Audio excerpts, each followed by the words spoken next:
Chapter 784. Meng Hun was chased out by Fu Wang, and Jiang Pingji had secretly captured the spy from Wulong County. It was none other than the burly man who had woken up the day before. When the viewers in the streaming room saw the spy's true identity, they were all dumbfounded. Garlic lobster Gafen, what a slap in the face. Earlier I even said that I could feel his helplessness and misery even through the screen, that he was willing to die for his bosom friends. It's only been a day and I've already been slapped in the face, and now he's telling me that I'm a spy? Shrimp meatballs, I'm also one of those who got slapped in the face. Yesterday he was crying so miserably and I thought he was an upright man. Today he's telling me that he's the culprit behind the annihilation of the entire Wulong County. How is that possible? Secret sauce Zhou Xian. Ha, I knew it. He's definitely not a good person. I didn't like him when I saw him crying so miserably yesterday. Sure enough, there was something fishy about him. Now that I think about it, the streamer seems to have been guarding against him. In all fairness, the spy's acting skills were off the charts. Even the best actors in the entertainment industry were at this level, so why didn't the streamer fall for it? Jiang Pingji naturally wouldn't fall for it. She had already known that the spy was acting. When two acting queens met, only the one with better acting skills could fool the one with worse acting skills. When it came to acting skills, who could compete with Jiang Pingji? The spy's identity was unexpected, and the viewers in the streaming room were all fooled. Even the spy himself didn't know what he had done. Why did you capture me? The burly man tried to break free, but a hand pressed down on his shoulders, forcing him to kneel on the ground. Jiang Pingji sneered at him. Why did we capture you? Shouldn't we be asking you this question? You should be asking the commander. How would I know? You dare say you don't know. If you don't know, how could the chief of Wulong County have died? How could he have been completely annihilated? The spy was able to maintain his composure at first, but as time passed he couldn't suppress his guilt and fear. He didn't dare to look Jiang Pingji in the eye. It was as if there were needles hidden in the other party's eyes. Just a glance at them would cause one to feel a stabbing pain. The man's back was drenched in cold sweat and his breathing became labored. I really don't know. Jiang Pingji glanced at the medic standing next to the burly man. The medic took out a cloth bag with a rope end sewn on it. This cloth bag was very wide and long, like a long belt. It could be wrapped around the waist or chest, and some coarse cloth could be tied on the outside to disguise it as a wrapped wound. Jiang Pingji sneered and asked, "You're so stubborn. Do you want me to torture you before you confess?" The evidence was right in front of them, but the other party still wanted to argue and struggle. What is this? Sleeping grass and cigar pollen are things that are mixed in with food. I've already asked the military doctor. These things have all been purified many times, and their medicinal power is extraordinary. If you're not a spy, why do you have these on you? Confess now lest you suffer. The burly man's face paled. After a while he said evasively, "Middle Minister's words are too serious. Where did you get the details? These things are mine, but what does that mean? Even if I'm a spy, what does this have to do with the Lieutenant General? Even if he was a spy, he had only harmed the forces in Wulong County. He hadn't harmed anyone else. You don't need to quibble. I know why you're wandering around in the day. Aren't you trying to find out more information so that you can make your move?" The burly man knew that his plan had been completely exposed, but he still didn't know why. Was his acting not good enough? Or did he make a mistake somewhere? "Since when did the Lieutenant General suspect me?" Jiang Pingji asked. "I've suspected you ever since you woke up. The more you spoke, the more mistakes you made." The burly man's face stiffened. He never thought that Jiang Pingji would never trust him. Jiang Pingji continued, "I had someone look into your identity. You're the Wulong County Chief's trusted aide and you're also his wife's uncle. Logically speaking, you can't be a spy. But nothing is impossible in this world. Once you become a spy, no one will suspect you. Everyone is heavily injured and even the young master Kai Xiang is injured. But your injuries are a little strange. They look scary but they're not fatal. From the knife wounds, some of them were inflicted by others, but some of them were inflicted by yourself. That alone is enough to suspect your identity. I believe that you did this to lower the Wulong County Chief's guard so that he would hand over his son to you and his other trusted aides. Am I right? The most suspicious thing is that you've never eaten any food with added ingredients." Jiang Pingji laughed mockingly. You said that you were worried that the young master wouldn't have anything to eat, so you didn't eat any rations. But I had the medics secretly look at the food of the others, and the food you brought wasn't that scarce.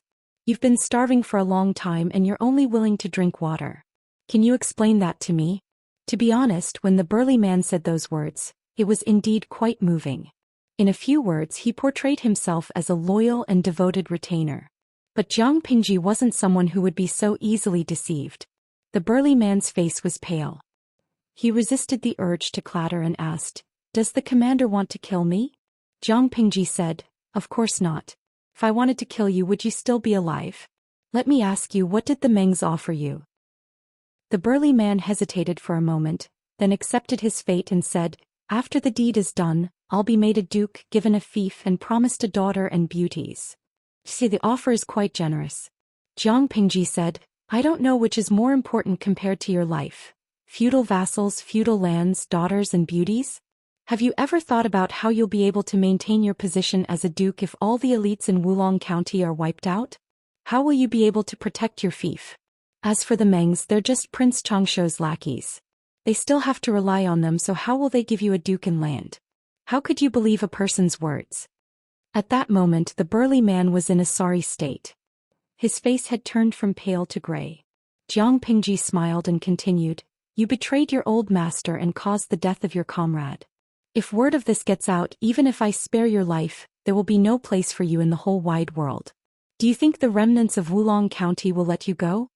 Tens of thousands of soldiers had died because of his selfishness. Not only would those who were still alive not forgive him, but even the souls of the dead would demand his life. The burly man was so scared that he didn't dare make a sound. He was naturally afraid of death. As long as there was a chance of survival, he wouldn't seek death so easily. He could tell that Jiang Pingji had captured him and exposed his identity. Naturally, she had a use for him. As expected, men bring the things up. As soon as Jiang Pingji finished speaking, the soldiers carried 2 large chests and opened them, revealing the gold, silver and jewelry inside. It was so dazzling that it almost blinded him. The 2 chests were filled with gold, silver, precious gems and pearls. He even saw several perfectly round pearls that were as wide as 2 fingers. They were incomparably precious. Chapter 785. Power and money had always been mutually beneficial. With money you could buy power, and with power you wouldn't have to worry about money. The man knew this very well, but he couldn't suppress the greed in his heart as he looked at the 2 big boxes in front of him. Sometimes, no matter how powerful you were, you couldn't get so much money. How could he not know that the Meng family's promise to him was too illusory? But he was too greedy and wanted everything. Driven by greed, he took risks out of desperation. When the chief of Wulong died in battle, he felt a little bit of regret, but it was just a little bit. Jiang Pingji raised her hand to close the boxes and interrupted the man's thoughts. She asked him again, "Do you know what's good for you or do you not?" The man's heart sank and he smiled bitterly. "If I know what's good for me, I'll be able to keep my wealth for the rest of my life. If I don't think the commander will tolerate someone like me who killed my master. But will the palace commander really keep his promise and not go back on his word?" Jiang Pingji sneered. "You trust the Mengs and now you doubt me?" The man knew that he had said something wrong, so he didn't dare to speak again. He had no room for negotiation in his current situation. He was like a fish on the chopping block. You can see what the Mengs are like if you keep your eyes open. Do you think the Mengs would dare to use you after you killed your master? Jiang Pingji's eyelids drooped slightly. Her pair of dark eyes seemed to be able to see through the man's soul, forcing the man to avert his eyes subconsciously. After a while, the man gritted his teeth and surrendered to Jiang Pingji. Apart from this path, he had no other choice. Jiang Pingji already knew his secret. If she revealed that he had betrayed the chief of Wulong, there would be no place for him in the world. He shuddered at the thought of that, so he had no choice but to cooperate with Jiang Pingji. Jiang Pingji wasn't afraid that he would play any tricks now that she had his weakness. Jiang Pingji didn't mind using some tricks to achieve her goal, but the viewers in the streaming room couldn't stand it. Many people were indignant. They felt that Jiang Pingji was asking a tiger for its skin. How could a traitor who betrayed his master and went back on his word have any credibility? Jiang Pingji cooperated with him. Wasn't she afraid that he would betray her and stab her in the back? Once unfaithful, 100 times not tolerated. Fairy Queen's Crimson, Streamer, you better be careful. It'll be bad if this guy turns against you. Yamada Mia. In modern society this thing can't be used. After all, everyone had their own ambitions. But before he left he had colluded with outsiders to kill his boss. Moreover, the boss was the brother-in-law of the employee. This was simply intolerable. He was clearly a traitor. Zhuang Xiaoming. To put it in an extreme way, once disloyalty is tolerated 100 times.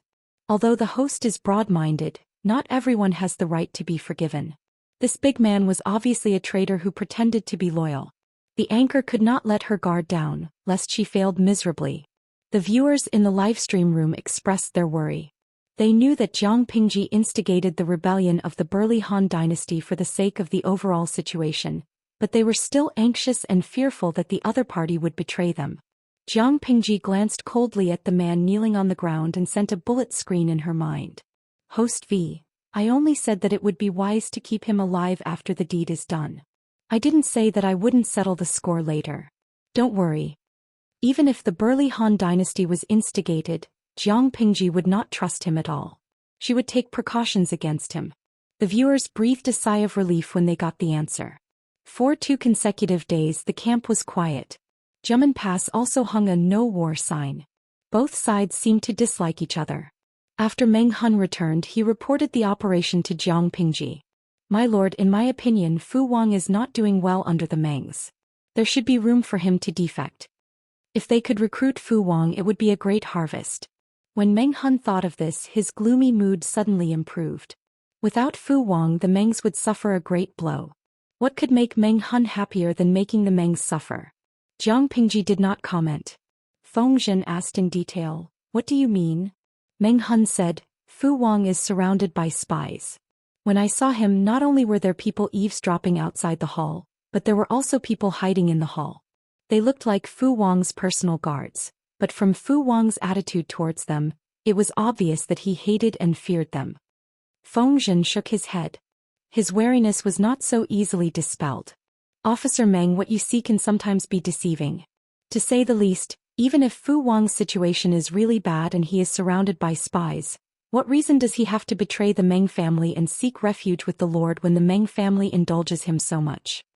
As mentioned before, Fu Wang had caused trouble for the Mengs, but the Mengs had always granted him whatever he wanted. If Fu Wang defected to Jiang Pingji, could Jiang Pingji satisfy all of his demands? In other words, Fu Wang had a reason to defect, but he had no reason to defect to Jiang Pingji. Hearing this, Meng Hun broke out in a cold sweat. His mind cleared up. Counselor, what do you mean? Feng Zhen shook his head and said, if Officer Meng really thinks he can win Fu Wang over and secretly instigate him, he might fall into his trap. Meng Hun immediately apologized for his rash actions. Jiang Pingji raised her hand to signal him to stand up. She said calmly, you can't be blamed for this. Zisher only mentioned one of the possibilities. But from this, it seems that Fu Wang is not an ordinary person. You can't let your guard down. When 2 armies fight there is no mercy. It's not only a battle of strength but also a battle of wits. If Fu Wang was an ordinary brute, the Mengs wouldn't have tolerated him until now. It's always good to be more cautious. Meng Hun listened and nodded to show that he understood. But he still felt it was a pity. If he could win over Fu Wang, it would be like adding wings to a tiger for his lord. One Fu Wang was nothing.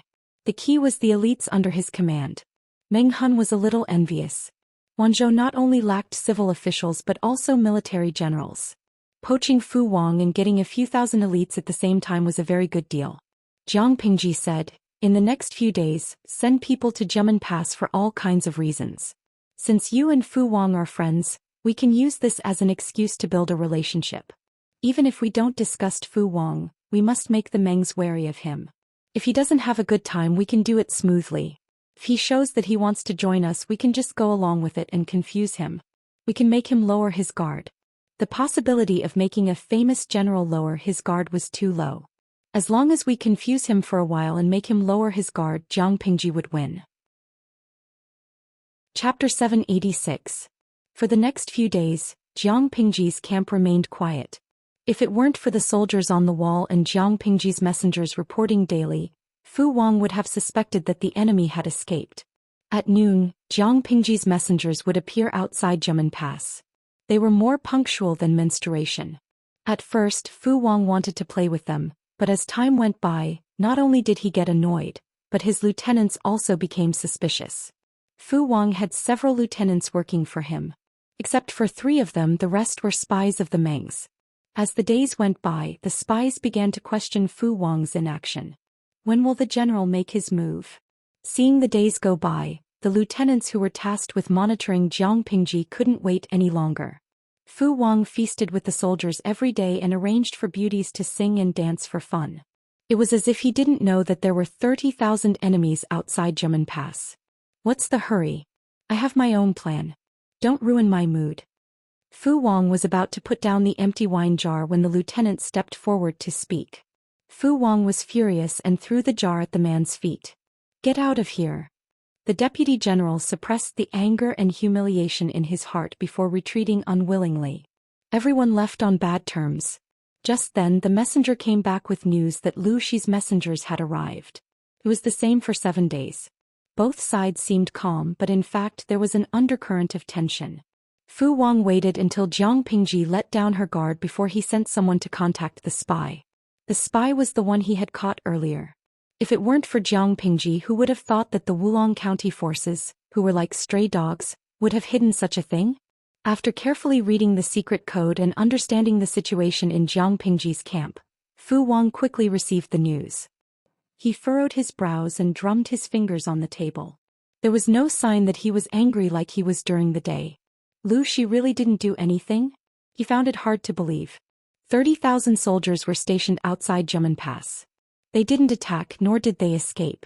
What was Lu Shi trying to do? The spy in charge of communication also said, "It's strange. Is Lu Shi trying to buy time until the pass runs out of ammunition?" Fu Wang laughed inwardly. His guess was simply a joke. Both sides were stalling for time.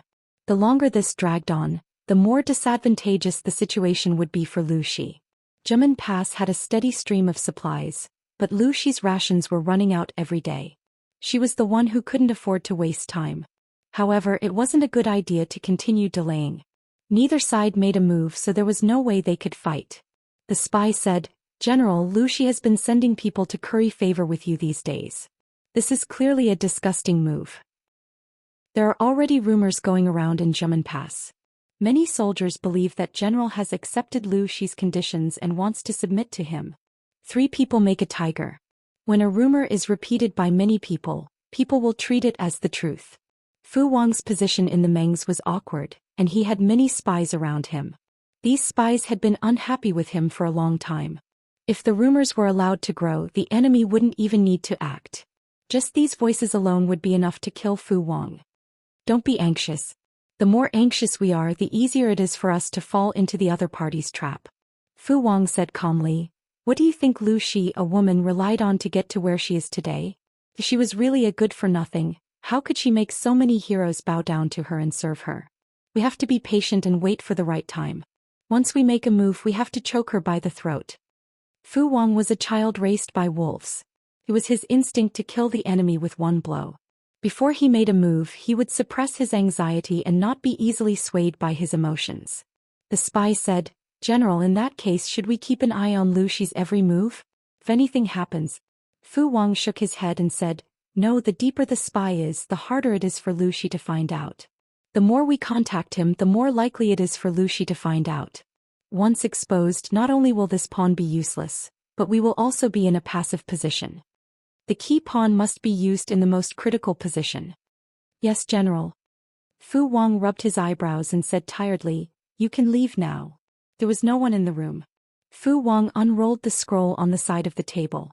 It was a painting of a gorgeous woman. He touched the painting with his rough fingers and a magical power seemed to relax his furrowed eyebrows.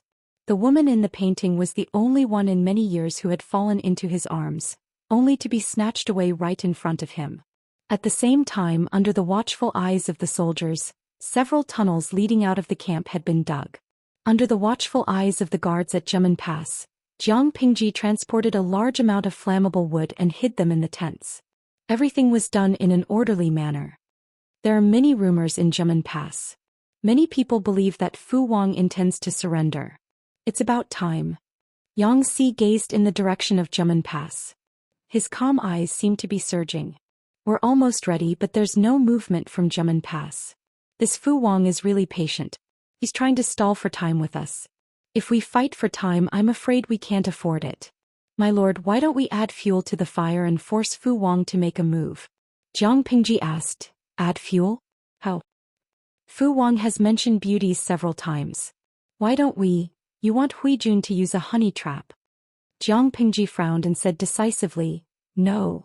She would rather stall for a few more days than do that.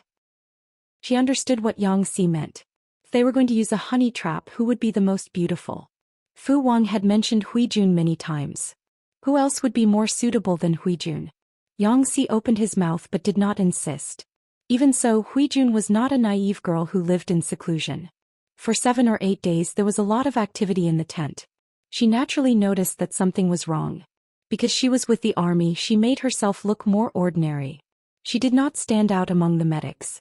The only thing different about her was that she did not sleep in the same bunk as the other medics.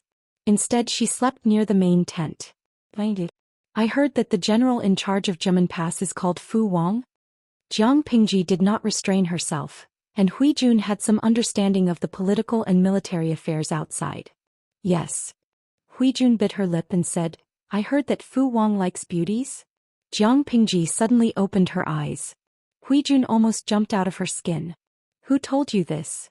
Huijun calmed herself down and whispered, I heard it from the wounded soldiers in Wulong County. Jiang Pingji pursed her lips. What a bunch of gossips. They're seriously injured but they still won't stop. Huijun was amused and helpless. Chapter 787.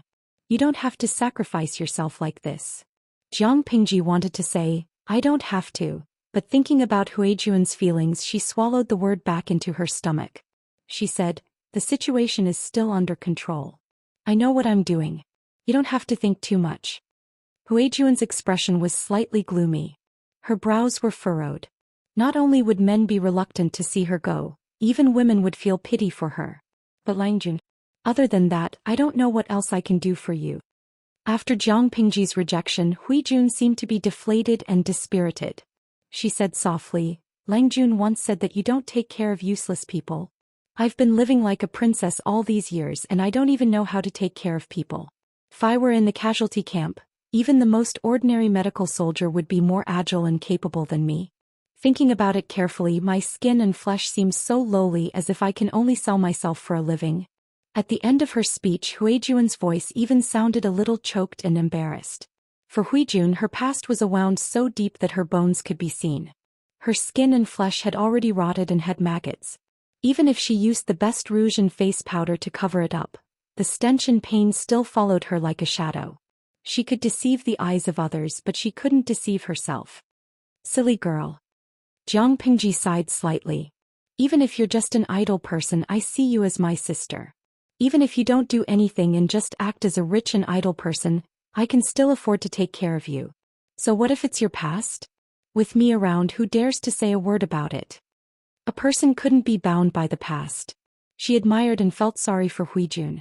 Naturally, she hoped that she could focus on the future. Jiang Pingji thought that Huijun was getting into a dead end because of her identity, so she said, if someone makes irresponsible remarks, let that person come to me. When we return to Wanzhou, I'll get someone to arrange a new identity for you. At that time you can set up your own household and be your own master. Huijun, who was originally sad, suddenly burst into laughter. She was amused by Jiang Pingji's words, but the latter didn't know what had happened. Although they were both women, Jiang Pingji's brain was fundamentally different from that of a normal person. Naturally, she wasn't as meticulous as Huijun. She could understand why Huijun was sad, but she couldn't understand why Huijun would suddenly laugh. The clouds dispersed and the rain stopped. A woman's heart is like a needle at the bottom of the ocean. Jiang Pingji suddenly remembered what the audience in the streaming room had said. She thought about it and felt that something was wrong. He felt that he had excluded himself from the category of women. Langjun, I don't have any other intentions. I just want to do my best for you. At this point, Huijun bit her full lower lip and said hesitantly, I'm not very knowledgeable, but I do know that the logistics are lacking now. Continuing to delay will only bring harm to Lang Jun. The general in charge of the Gemin Gate Pass is a lustful man. Lang Jun only needs to let me show myself in front of him. Even if I can't seduce him, I can at least make his soldiers suspicious of me. Once the army is not united, their combat power will be affected. This is very beneficial to us. Jiang Pingji frowned. She still didn't approve of it. It's too dangerous. There's no need. Lang Jun. Hui Jun plucked up her courage and grabbed Ji Yunshu's sleeve. Her tone carried the coquettish tone of a woman. Please allow this concubine. Jiang Pingji was indifferent. Her eyelids drooped. Her words left no room for negotiation. No means no. Hui Jun was a little discouraged, but she knew that Jiang Pingji was cold on the outside and soft-hearted on the inside. She might agree to this kind of thing if she was tortured a little more. Why not? After all, she had volunteered. Jiang Pingji said, even though Captain Meng said that Fu Wang is a good man, a general on the battlefield and a man in daily life are two completely different concepts. The latter will show mercy out of kindness, but the former will only consider the overall situation. It's not an exaggeration to say that he is heartless. Even if you are his wife or concubine, he will not be soft-hearted when he needs to sacrifice you, let alone a woman sent by the enemy. You have read a lot of unofficial history of the previous dynasty. The ancestor of the Mengs, Meng Jing, was known as the White Dragon among men. In order to boost the morale of the defeated soldiers, he personally killed his concubines and used their flesh to cook food. Isn't this heartless enough? He is the god of war that history praises. Huijuan's face turned pale. She knew what Jiang Pingji was worried about. As expected, if Fu Wang is a little more ruthless and kills you personally in order to stabilize the morale of the army and gain the trust of others, what will happen then? Beauty is indeed a weapon, but I hope that it can protect you and not become a double-edged sword that hurts you. You don't have to say anything more about this, I won't agree to it. Huijun had no choice but to run into a wall with Jiang Pingji. The next day she was about to go to the barracks when she coincidentally ran into Feng Zhen, who was feeling uneasy because of his alcohol addiction. Based on Feng Zhen's years of experience with women, he had long discovered that Huijuan's appearance was fake. Under her plain and unadorned appearance she must be a peerless beauty. However, she stayed by his lord's side. Feng Zhen could only admire her from afar and guess at her true appearance. He didn't dare to flirt with her. What's wrong with you, Lady Hui? Feng Zhen saw that she had a troubled look on her face and couldn't help but ask. Who would dare to bully someone under his lord's protection? Huijun was immersed in her own thoughts when she heard someone call her. Her heart skipped a beat and she suddenly woke up. Good morning, Mr. Feng. She was still dressed like an ordinary soldier. Seeing Feng Zhen walk 2 steps closer, Huijuan's expression became more flustered.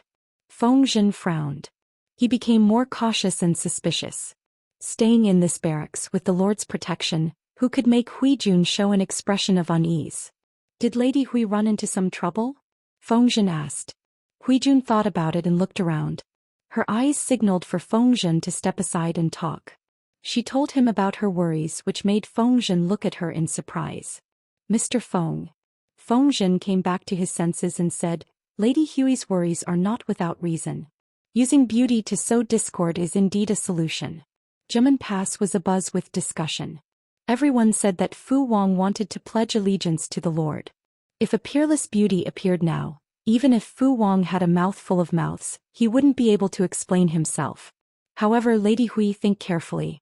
If you do that, not only will you be at a disadvantage but your life will also be in danger. In order to eliminate rumors, the best way was to kill the beauty who offered herself to him.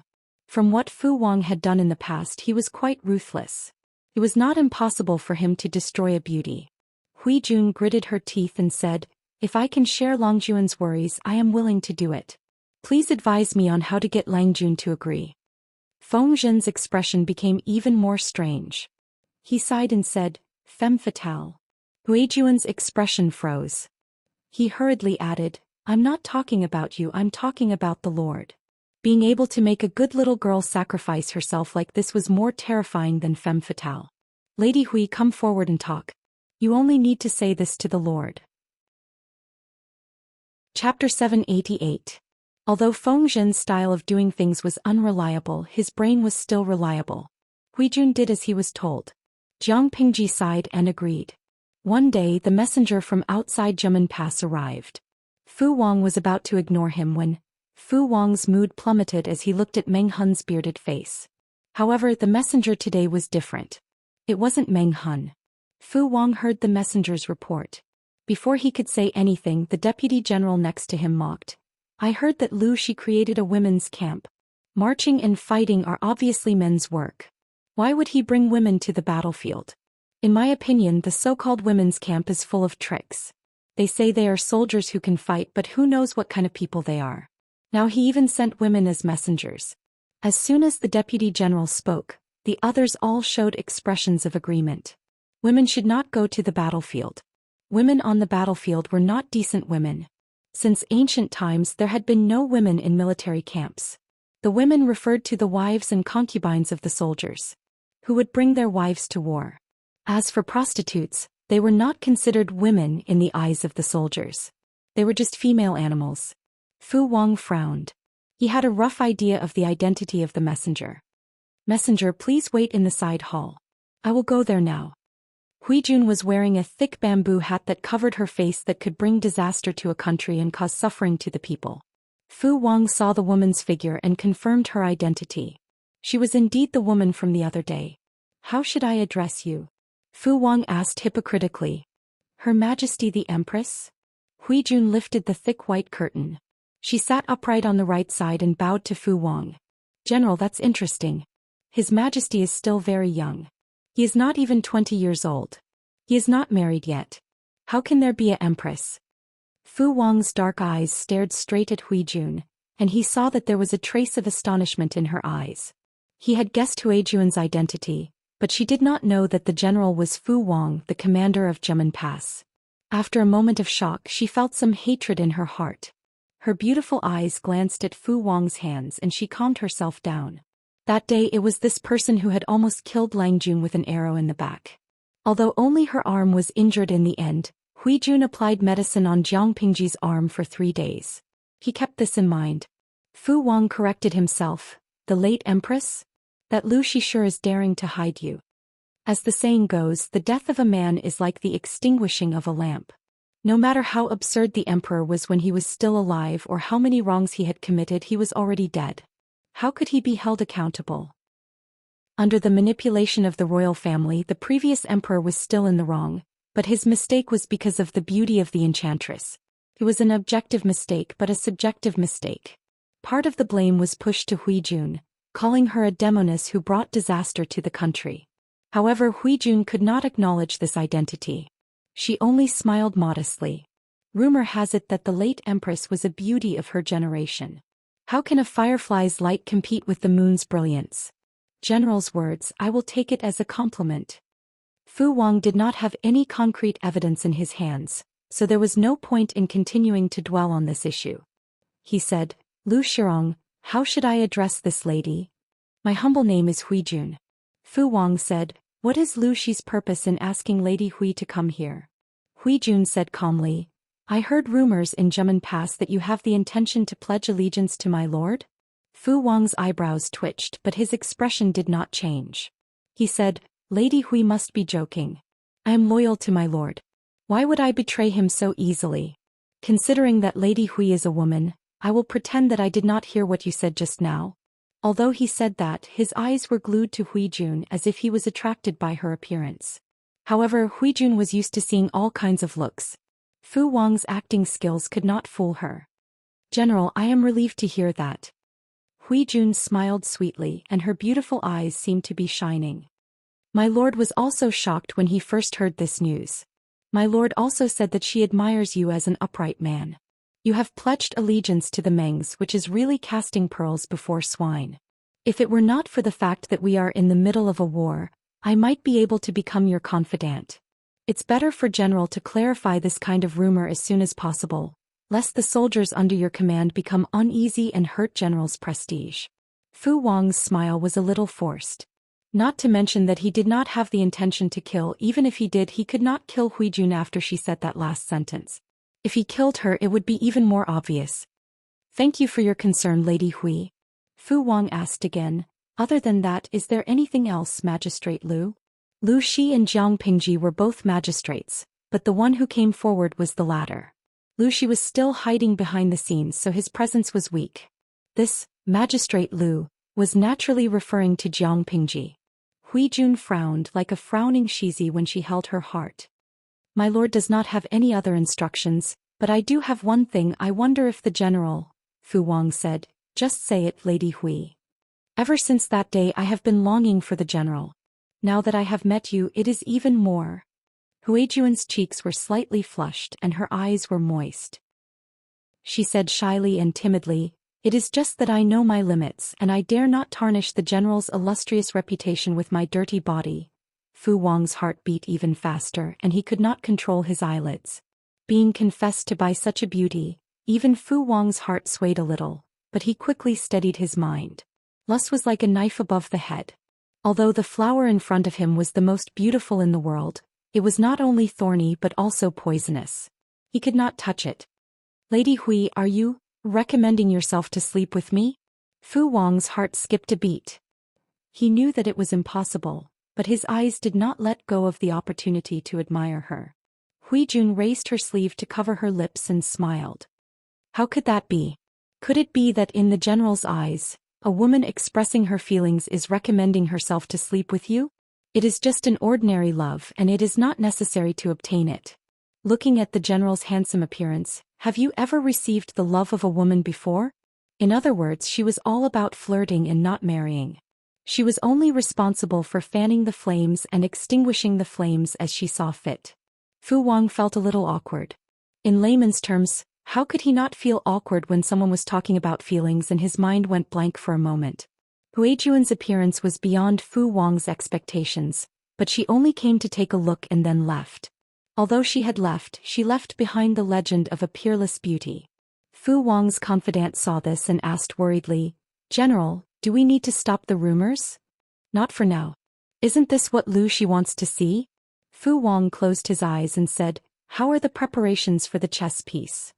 "We received news not long ago that the preparations are almost complete. Lu Shi has not noticed anything. After all, in the eyes of ordinary people, this chess piece was indeed buried very deeply. Who would have thought that the confidant of the late Wulong County chief was their spy?" For the next 2 days Hui Jun took over Meng Hun's harassment work. Every day she would come to Jiamen Pass for 2 hours before leaving. As the saying goes, 3 people make a tiger. Not only did the Meng family's spy completely suspect Fu Wang, even his confidant could not sit still. "General, what are you?" Chapter 789. Fu Wang raised his eyebrows in the face of his confidant's doubts. He looked majestic as if he was looking down on all living things. "What's wrong?" The confidant wanted to ask his general if he had really fallen in love with a woman. But when his eyes met with Fu Wang's, he couldn't ask any more questions. Although it was said that the general liked beauties, he knew that Fu Wang wasn't a real lecher. So the confidant swallowed the words he was about to say and changed his words. "General, if you don't do anything, Jiamen Pass is going to be in chaos." Fu Wang's confidant furrowed his thick black eyebrows. He looked fierce and worried. "You know, Meng Zhan is a suspicious old fox. He has never trusted you for years. He has planted a lot of spies around you. If you do anything, those spies will definitely do something bad to you." Fu Wang waved his hand and said carelessly, "I know about it. Those despicable people have been jealous of me for a long time. It's funny that those idiots are so useless. They have no talent except for jealousy. Meng Zhan would rather put me in an important position than give them a high position." If there were talented people under his command, Meng Zhan wouldn't have tolerated Fu Wang's bad temper. Fu Wang knew that, which was why he dared to do this. He knew that as long as he didn't betray the Mengs, no matter what he did, the Mengs would tolerate it. Every time he thought of Meng Zhan's sullen face, he felt extremely happy. That day Hui Jun came to visit as usual. Along the way, the intense hostility in her surroundings made her heart tighten. These gazes were mixed with undisguised covetousness and possessiveness. She was still smiling when she saw Fu Wang as if she wasn't disturbed. "General, I have something to say, but I don't know if I should say it." Fu Wang said calmly, "Lady Hui Jun, just say it. In the next few days, you should be careful of the despicable people." Hui Jun looked at Fu Wang with her beautiful eyes. she said in a joking tone. I don't want you to be suspicious, so I don't dare to say more. But in history, many famous generals were destroyed by despicable people. It's a pity. I'm watching coldly. General's vice-general seems to be disloyal. I'm afraid he will hurt you.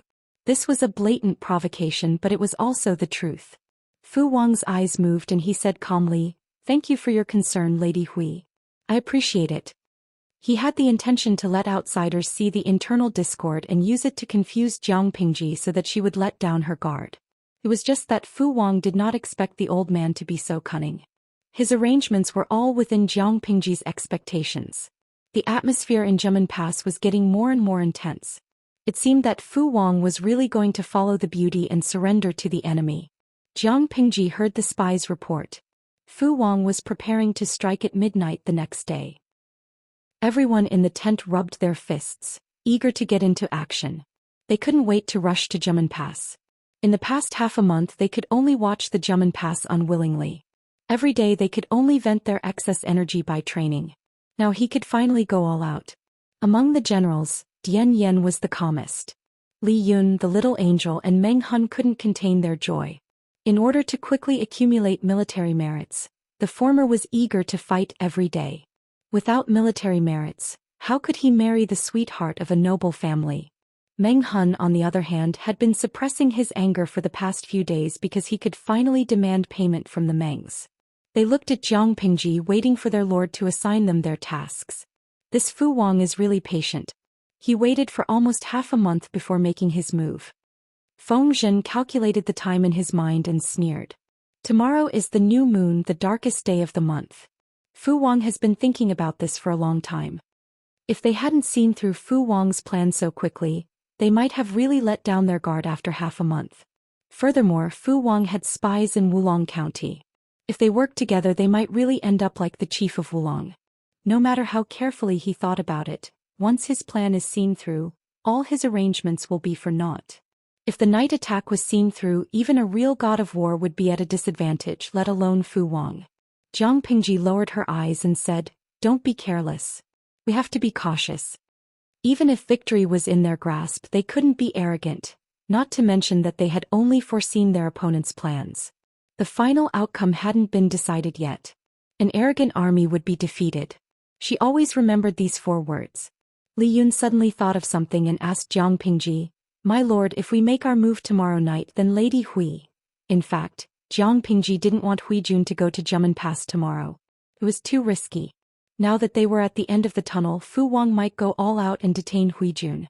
If that happened, Jiang Pingji wouldn't be able to help. But Hui Jun had been there for several days.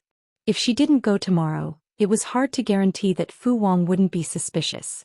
Once he became suspicious, it would alert the enemy and all their previous efforts would be in vain. Hui Jun was sensible and took the initiative to say to Jiang Pingji, Of course we will do it tomorrow, or Fu Wang will definitely be suspicious. Jiang Pingji pursed her lips and furrowed her handsome brows. I have an idea. She glanced at everyone in the tent. Seeing her eyes, Xianxia and Feng Zhen instinctively had a bad feeling. Tomorrow I will disguise myself as an ordinary guard and sneak into Zhemen Pass with Hui Jun. I will support you from the inside. Feng Zhen suppressed his impulsive thoughts. Why did his lord always like to take risks? She went wherever there was danger. But my lord, if she had to take the risk, Feng Zhen would rather choose someone else. Jiang Pingji said, Don't worry, Zisher. I dare to do this because I have confidence. Everything is more important than the big picture. Facing Jiang Pingji, Feng Zhen knew that he had no choice but to compromise. At this moment he missed the people in Wanzhou. If they were there, they might be able to stop his lord from courting death. Yang Si said, My lord has made up her mind, so we can't stop her. If things go south, my lord, you should prioritize your own safety. Tomorrow night, Fu Wang will definitely sneak out of the pass with his elite troops. This is also when the defense at Zhemen Pass is at its weakest. We can split up our forces and send one group to wait for Fu Wang and his men to walk into the trap. The other group will take advantage of the night to sneak around and break through the pass. If my lord can make trouble in Zhemen Pass and make them panic, it will be easy to break through the pass. By the time Fu Wang returned, they would have already broken through Zhemen Pass and escaped without a trace. Her strategist had already taken a step back, so Jiang Pingji couldn't challenge their bottom line. Otherwise they would be furious. Chapter 790. On the first day of the new moon, dark clouds covered the sky. There was no moonlight at all. Whether it was Jiang Pingji's camp or Jiamen Pass, both sides were filled with tension. The smell of gunpowder was strong. Fu Wang's expression suddenly changed when he heard the news of Huijuan's arrival. The two deputies looked at each other. They had almost forgotten about this woman. One of the deputies said, "General, if that woman sees the movements in the pass, once Lucy is on guard." Another added, "Yes, for the sake of the bigger picture we can't let her go." Fu Wang wanted to chase Huijun out so that she wouldn't see something she shouldn't see. Not only would it ruin his plan, but it would also bring her death. However, the deputy general had already spoken. Fu Wang couldn't show his selfishness. He said, "I know what I'm doing." Huijun was brought to the side hall. Even though her face under the heavy curtains was cold, she still calmed herself down. "General, it's only been a day. Why do you look so pale?" Huijun smiled naturally as if she didn't notice the unusual atmosphere in Jiamen Pass. She took small steps forward and was only a few feet away from Fu Wang. He could even smell her body fragrance. Fu Wang looked at Huijun seriously. His dark eyes were filled with undisguised strong emotions. "My soldiers are disobedient. It's a little tiring. I'm not feeling well today. I've made a fool of myself in front of you." Huijuan's heart tightened when she heard how Fu Wang addressed her. She didn't know if he did it intentionally or unintentionally. "I've told you before that some of your subordinates have ulterior motives. Could it be that they are the ones causing trouble and bringing trouble to the general?" Huijun listened attentively. She wasn't an innocent girl. Fu Wang's gaze at her today was very strange. Her heart skipped a beat and the look in her eyes changed. She looked at Fu Wang with deep concern. Fu Wang leaned slightly and asked her, "Are you worried about me, Lady Hui?" "I've said before that I've admired you for a long time." Huijun nodded shyly. She wasn't overly innocent, but she didn't seem to be fawning either. It tickled Fu Wang's heart. She was trying to seduce him. "Xinmu." Fu Wang took the opportunity to catch Huijuan's outstretched hand. It felt warm and smooth to the touch. There was an indescribable feeling, as if a feather had touched the softest part of his heart. "Please speak frankly, Lady Hui. I am but a boorish person. It is inevitable that I will misunderstand." Huijun secretly wanted to withdraw her hand, but the other party's palm was like an iron hoop. She couldn't move at all. "The general is mighty and extraordinary. As long as it's a woman, which woman wouldn't like him? Do you really want me to say it out loud?" Towards the end, her tone had a sweet and numbing tone, which shocked Fu Wang so much that he almost couldn't hold her hand. Even though he knew that Huijun was lying, Fu Wang was still very happy. Apart from Jiang Pingji and the system, no one else knew that Huijun was capable of seduction. The so-called charm art was not just mind control in the ordinary sense. It was a very high-level mind interference that ordinary people would not be able to resist. Even Huijun herself didn't know much about it. She only knew that others were easily influenced by her, but she didn't know the specifics. Fu Wang laughed bitterly and his mind became clearer. He said, "Everyone says that the home of a gentle woman is the grave of a hero. I used to scoff at it, but now I understand that I'm too inexperienced. If the home of a gentle woman is Huinyangzi, few men in the world can resist it." Huijun asked with a smile. Her delicate body softened and she leaned against his chest. She asked meaningfully, "To me this is probably the most touching words of love. I wonder if the general is in the majority of men's group or the few men group." The tip of his nose sniffed the fragrant body fragrance. It was sweet but not greasy and it stirred up his feelings. He secretly glanced at the sky outside, smiled and carried her horizontally, causing her to cry out in surprise. In front of Huinyangzi, Fu Jingtu is just an ordinary man. Fu Wang, whose courtesy name was Jingtu, was given to him by Fu Yang when he was still alive. Apart from a few confidants, few people knew about it. On the other side, the guards who followed Huijun into the pass were all settled in a remote place. There was a stable nearby and the smell was very strong. Jiang Pingji was disguised as an ordinary guard. Along the way she smelled a different kind of tension. "My lord, what do we do now?" Liyun lowered his head and asked Jiang Pingji in a low voice. Yes, Liyun had also snuck in. Now he had a heavy responsibility.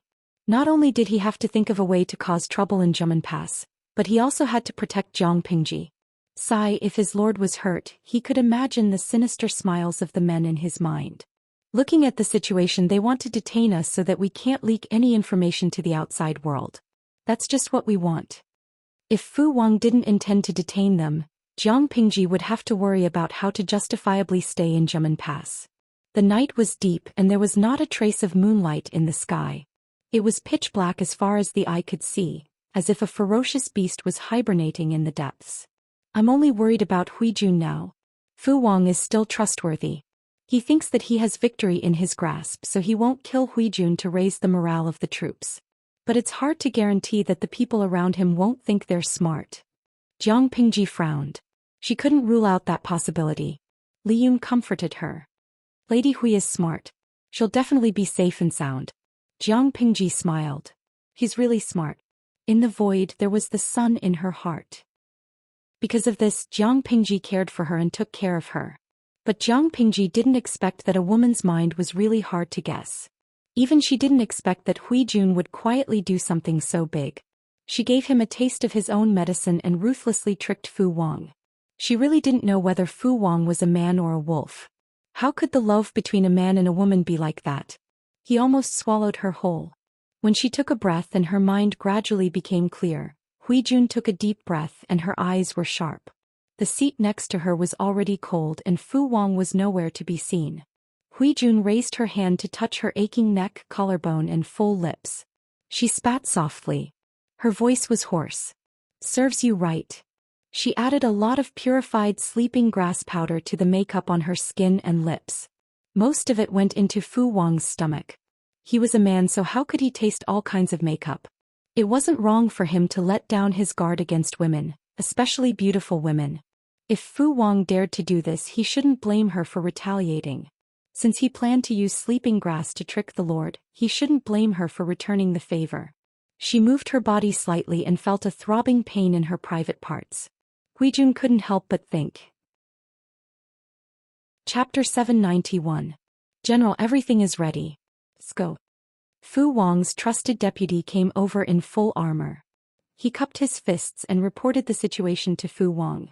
In the dim light, Fu Wang could vaguely see the joy on Fu Wang's face.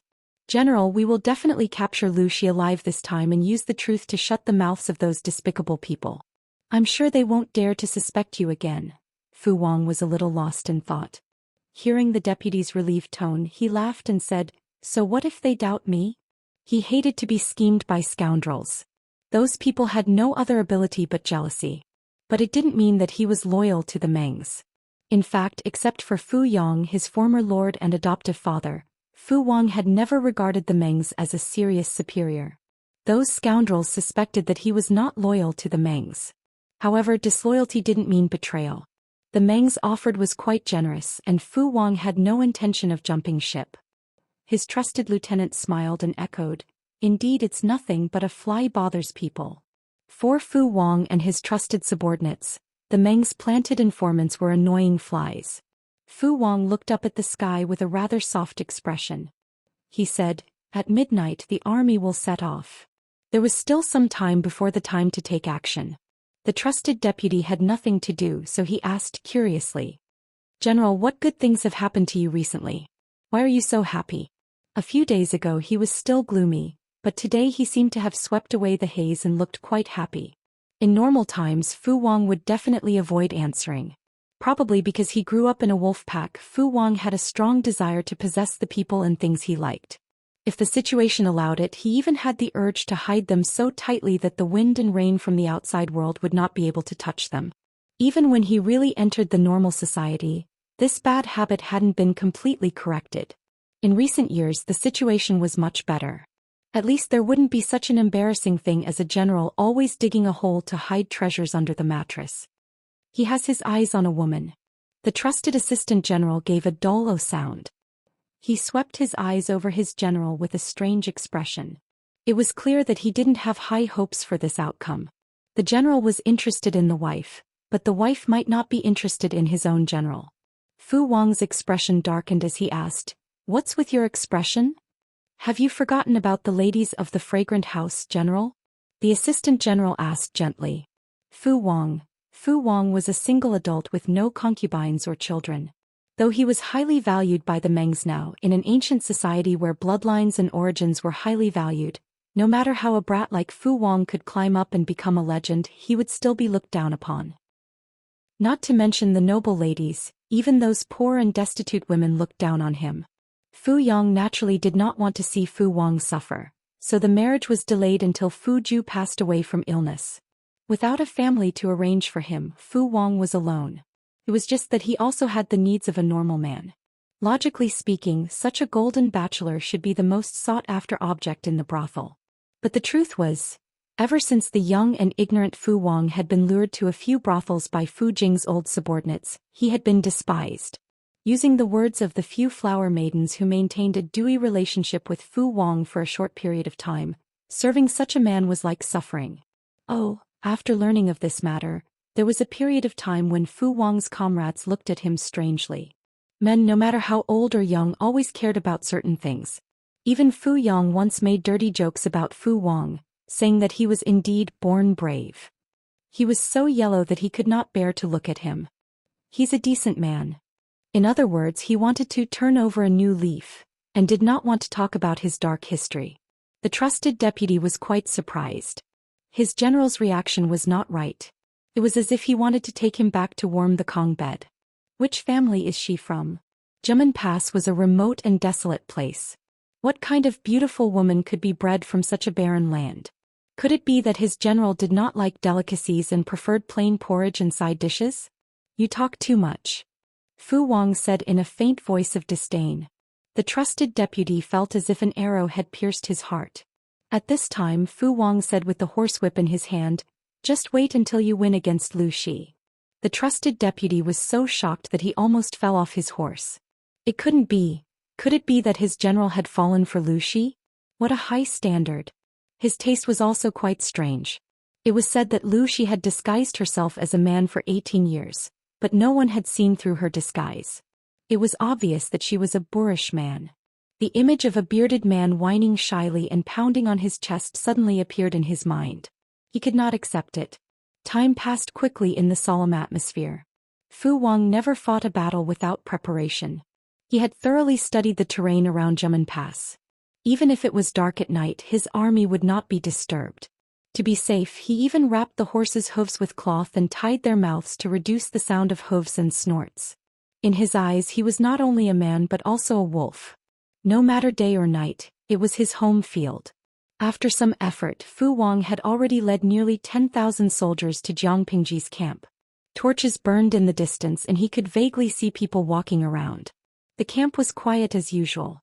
But for some reason Fu Wang's heart skipped a beat. He felt that something was wrong. However, the arrow had been knocked on the bow and had to be released. He had been planning for so many days and he could not let it go to waste. The trusted deputy was the first to notice his abnormality. "General, what's wrong?" the deputy asked in a low voice. Fu Wang shook his head and said, "I don't know why, but I feel that something is wrong." The trusted deputy frowned and said, "Could it be that scoundrel is causing trouble for you again?" Fu Wang had left most of his elites and trusted subordinates at Jimen Pass, and the soldiers he had brought with him were all close to the Mengs. He had no choice but to bring them with him for the sneak attack. The last time Fu Wang attacked Wulong County, he had brought Fu Wang's old subordinates, who were also his trusted subordinates. They had made a great contribution. The soldiers close to the Mengs were dissatisfied. They thought that Fu Wang was favoring them and discriminating against them because of the unfair distribution of military merits. It was no wonder that Fu Wang was unhappy because they were not his elites. No, they don't dare to be so bold. If they neglect their duty because of personal feelings, I will cut them down. The trusted deputy glanced behind him and said in a low voice, "Then why?" Fu Wang said, "I can't say. I just feel a little tired." As time went by, he even felt that his weapon, which usually did not weigh much, had become much heavier. It was not a good sign.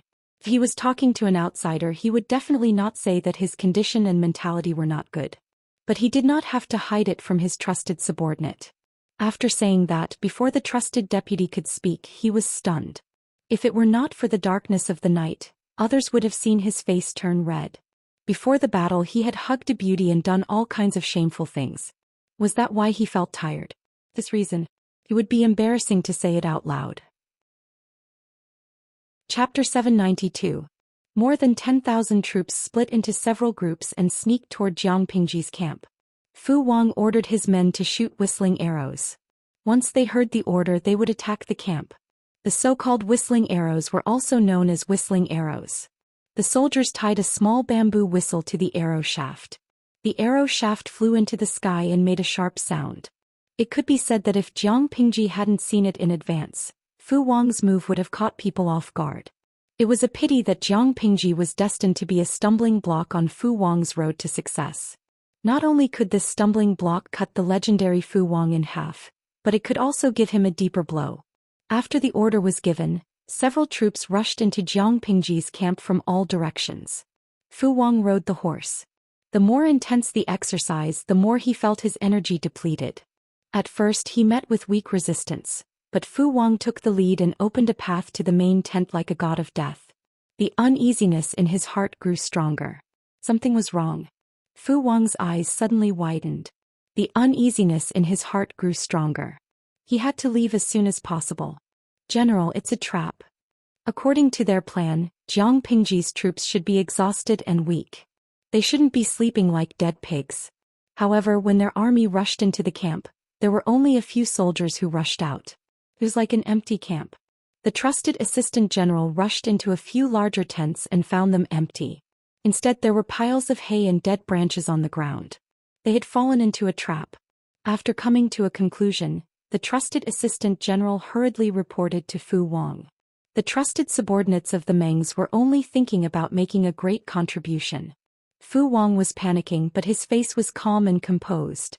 Even if they had fallen into a trap, if even the general panicked, wouldn't the soldiers under him be in a mess? Get into formation and cover the retreat. No matter what Lu Shi had up his sleeve, the best choice was to leave as soon as possible. However, Feng Zhen and the others wouldn't give him the chance. They had been lying in ambush in the distance, secretly observing the movements of the camp. The prey had fallen into the trap. How could they let it go? At that moment, Fu Wang heard the sound of several whistling arrows in the air. He didn't arrange the whistling arrows. It could only be Lu Shi's action. This was the signal to attack. A few breaths after the whistling arrow rang out, streaks of orange light streaked across the originally dark sky. From afar it looked like a meteor shower. In the eyes of Fu Wang and the others, these meteor showers were flying towards them and were rapidly enlarging in front of them. The flaming arrow plunged into the military tent and the fire raged. The tent was covered with flammable hay and withered branches, and the fire spread with the help of the wind. The horses were afraid of the sudden fire and raised their hooves in panic, trying to avoid it. If you want to leave now, you'll have to ask the axes in my hands first. Surprisingly, after the fire spread, Jiang Pingji's soldiers appeared in the empty tents one by one. Fu Wang's troops were in disarray. They were either burned by the fire or stabbed in the vitals and beheaded by the enemy who suddenly appeared. Fu Wang wanted to retreat, but he was blocked by a black-faced man with 2 axes who jumped out of nowhere. Noisy! Fu Wang sneered and charged forward. Dian Yen had long heard of Fu Wang's combat ability from Meng Hun. He had long been itching to fight him. He was hiding in the tunnel under the camp. Hearing that Fu Wang wanted to retreat, he quickly jumped out. For a military general, the enemy's head was the most beneficial spoil of war. His trusted assistant general organized the troops and wanted to support Fu Wang, but he never expected his general to be entangled. He secretly gritted his teeth and cursed, "This Lu Shi is really king lunatic."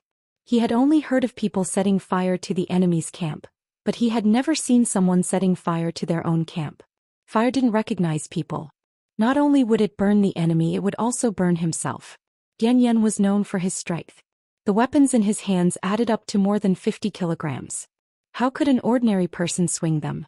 Not only could he wield the axes tightly, but when the axes hit the ground would tremble 3 times. "Hey, Officer Meng is exaggerating," Dian Yen mocked. He endured the sharp pain between his thumb and forefinger. He thought he was strong enough that few could fight against him except for the Lord. He didn't expect Fu Wang to be an expert. Not only did he have strength, but he was also as fast as Li Yun. This kind of all-rounder was annoying. How dare a mere junior be so arrogant? Fu Wang knew he was in a bad state.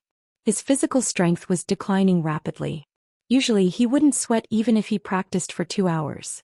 Now he felt weak in his limbs and dizzy in his head. He didn't know that the sleeping grass took effect slowly and the effect lasted for a long time. If he exercised vigorously, it would accelerate his blood flow. Hand over the head. Dian Yan didn't show any weakness. He had bragged to Meng Hun about chopping off Fu Wang's head. Now that the opportunity was so good, Fu Wang wasn't as powerful as Meng Hun said. He was more like a fake tiger who looked strong on the outside but was weak on the inside. If he still couldn't take down Fu Wang, his bragging would be ruined. Humph. Fu Wang had the cunning of a wild beast. He wouldn't force it even if he couldn't win. Now that he had fallen into Jiang Pingji's ambush, the losses were irrecoverable. He could only try his best to reduce them. He planned to lead his men to fight and retreat. There was nothing to be ashamed of even if they couldn't win. Only by protecting the lives of the soldiers could they have a chance to stage a comeback. It would be foolish to lose his troops because of a moment of anger. If they continued to delay, they might really be smothered to death by the flames. Seeing the burning camp, Feng Zhen, who was hiding in a high place, snorted. This Fu Wang is quite clear-headed. He retreated when he saw the situation. Yang Si, who was standing to the side, twirled his beard. He has the guts to make decisions and doesn't care about loyalty. It's a waste to leave him in the Mengs. Sure enough, it was better to capture him. It would be best if he surrendered voluntarily. If he didn't, they could torture him until he did. Forcing people to buy and sell was a common practice since ancient times. 2 flowers bloomed, one on each side. Dian Yan was getting more and more excited as he fought. Meng Hun had already led his troops to the vicinity of Jiamen Pass, waiting for Jiang Pingji's signal to attack. As if by tacit agreement, Jiang Pingji chose to attack in the middle of the night. In ancient times, people had the habit of working at sunrise and resting at sunset. Therefore, by the 3rd watch period, ordinary people were already in a deep sleep. Jiang Pingji waited and waited. Finally, it was the 3rd watch period. The patrolling soldiers had changed shifts. She nudged Li Yun, who was resting. It's almost time. Li Yun received the order and gave the other guards a look. More than 100 of them perked up. There was going to be a tough battle ahead of them. Jiang Pingji took out her long knife and killed the guards outside. She jumped over the wall and left the yard. Li Yun hurried to catch up. Jiang Pingji and the others didn't know the layout of the buildings in Jiamen Pass, but she remembered the way back. As long as they retraced their steps, they would definitely reach the gate of Jiamen Pass. Chapter 793. On the other side, Meng Hun led his troops to avoid the enemy and sneaked toward Jiamen Pass. They and Jiang Pingji had agreed to use the whistling arrow as the signal to attack and concentrate their forces to break through the pass. It was the new moon that night, so the sky was dark and it was easy to make mistakes. As Meng Hun waited nervously for the news, a messenger hurried over and reported to him. Captain Meng, there's a whistling arrow in the direction of the camp. Meng Hun was stunned for a moment and said, "This is definitely not our order. Go scout again and report back as soon as you find anything." The messenger retreated after receiving the order. Not long after, he returned to report. There's a fire in the direction of our camp. It looks like the enemy has rushed into the center of the camp. In the dark night, the horizon had already been dyed orange like the last rays of the sunset. Meng Hun got up in surprise and walked to the high ground to look in the direction of the camp. There was indeed a fire. The whistling arrow must have been fired by the enemy. With his good eyesight and the strong fire in the distance, Meng Hun could vaguely see some black dots. Based on the intensity of the fire, Meng Hun could guess how tragic it was over there. Fu Wang was bound to suffer heavy casualties this time, and the Meng family was bound to lose everything. Meng Hun suppressed the joy in his heart, but he couldn't help but smile. The Mengs had suffered a double loss. Losing more than 10,000 soldiers was not a big deal, but if even their strongest general was lost, it would be a huge loss. He coughed and asked the messenger seriously, "Is there any movement in Jiamen Pass?" The messenger shook his head and said, "We've been keeping an eye on it, but it's still peaceful." Meng Hun said, "Go scout again. If the Lord sends a signal, we must support her immediately." The fire in the camp was so strong that it could be seen from afar. It was like a ball of orange paint that pushed back the thick ink. Jiamen Pass was on high ground, so it wouldn't take long for the enemy to notice the fire. The lord inside the pass would see it too. Meng Hun was sure that he would receive Jiang Pingji's signal soon. At that moment, the soldiers inside Jiamen Pass also noticed the strange burning clouds in the sky. However, they did not realize that Fu Wang had fallen into a trap. They thought that Fu Wang had led his troops to a great victory and burned down Jiang Pingji's camp. The soldiers guarding the pass noticed the abnormality in the distance and immediately passed the news to the generals who stayed behind. Because of the unequal distribution of military merits, Fu Wang could only bring the elites who were close to the Mengs this time. His own trusted subordinates had to be hidden for a while. However, he was not worried about leaving Jiamen Pass to his trusted subordinates who had fought with him for many years. Upon receiving the news that Jiang Pingji's camp was on fire, the confidant did not suspect anything. His thoughts were similar to those of the soldiers. He couldn't be blamed for being careless. Ever since Fu Wang entered the battlefield, he had never been defeated. Because Fu Wang was born to be brave and strong, other people always thought that he was a brute with only muscles and no brains when they saw his appearance. In fact, he was not. This person was cunning and paranoid. He had always viewed war as hunting and was very patient when waiting for his prey. As long as the opportunity was not ripe, no matter how noisy the outside world was, he would not make a single move. He was as steady as a statue. For example, when Fu Yang was seriously ill, the Mengs came to recruit him after the 7th day of Fu Yang's death. They even wanted to take over the troops that Fu Yang had left behind. The rumors were not groundless. Many people suspected that Fu Yang's death was related to the Mengs. Even though it had nothing to do with the Mengs, Fu Yang and the Mengs were sworn enemies. It was too much for the Mengs to recruit him after the 7th day of his death.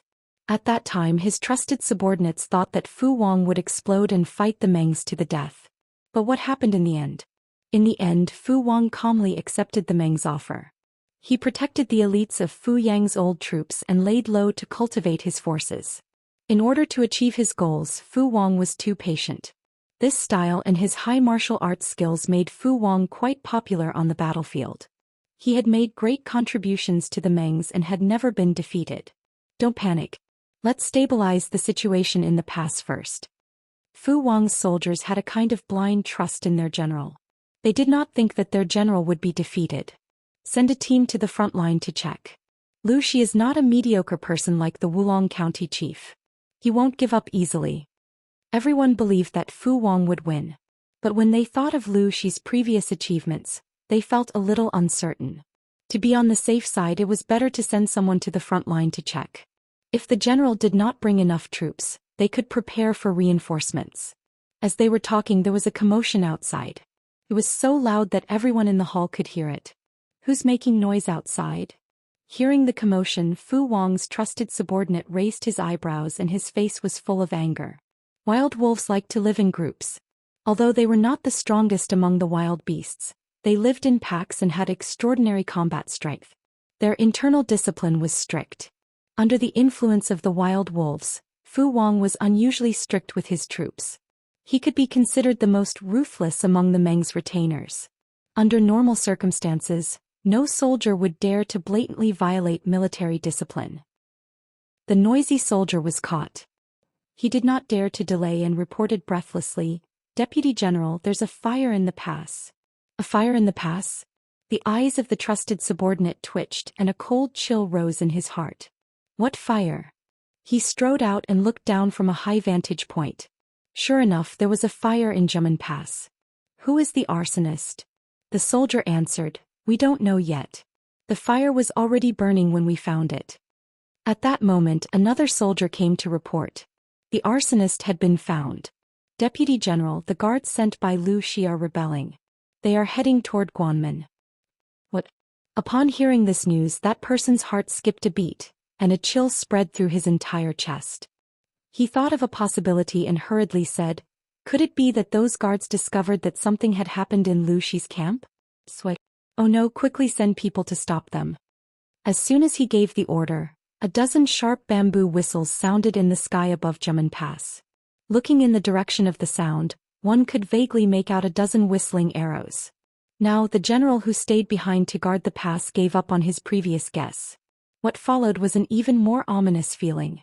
The movement of the 100 guards was not a coincidence. They did not act after seeing the change in Lu Shi's camp. It was clearly premeditated. Thinking of this, he hurriedly ordered the soldiers to stop Jiang Pingji and the others from approaching Guanmen.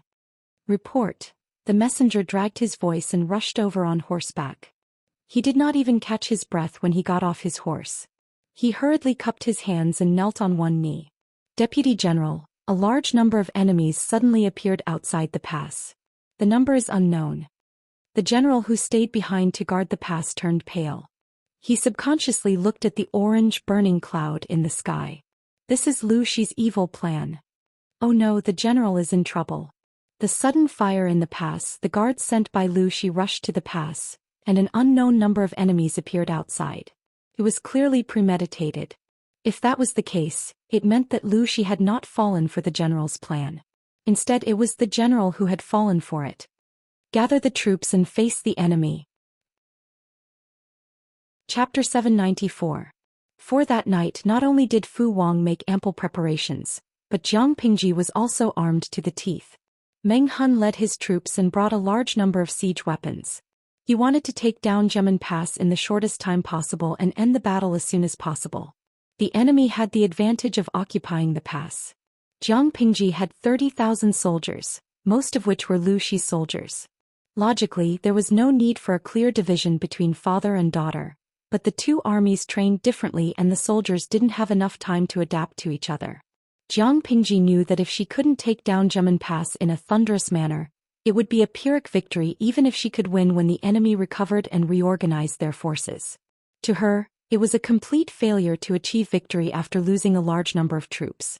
Wanzhou was a large territory with few soldiers. She had no other assets other than money.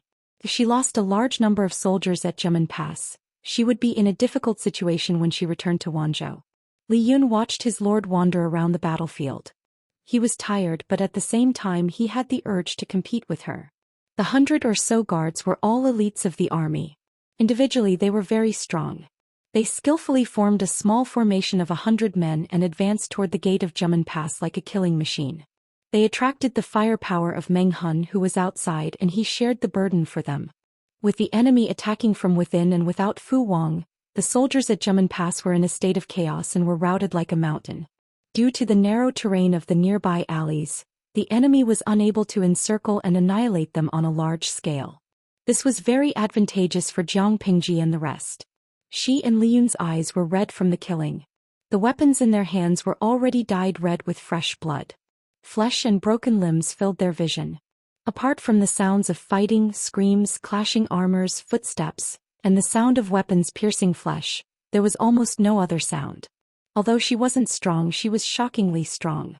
She held her spear horizontally and single-handedly pushed more than a dozen people in front of her a few meters away. Li Yun attacked from behind. Li Yun used the whistling arrow as a signal to inform the enemy of their location. He also set fire to the place to cause trouble. However, more and more enemies were surging toward them and the situation was getting worse. My lord, there are too many enemies. Li Yun's armor already had a few cuts. Although he was not injured, he looked as if he had just floated in a sea of blood. He was in a sorry state. I don't care. Charge.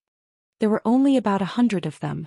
If they did not use their rising momentum to fight their way out, they would only be drowned by the waves of enemies. Jiang Pingji said calmly, Han Mei, send 2 more people to cover me. In terms of combat power, Jiang Pingji could beat everyone by herself, but compared to her combat power, her defense was far weaker. In gaming terms, she was an all-round cloth-armored class that could engage in melee combat and long-range attacks. Her only weakness was that she was fragile. No matter how strong she was still a human. Her body of flesh and blood could not defend against swords, spears, swords and halberds. If it was her in the past, the situation would be different. A normal bullet hitting her would be equivalent to a mosquito bite.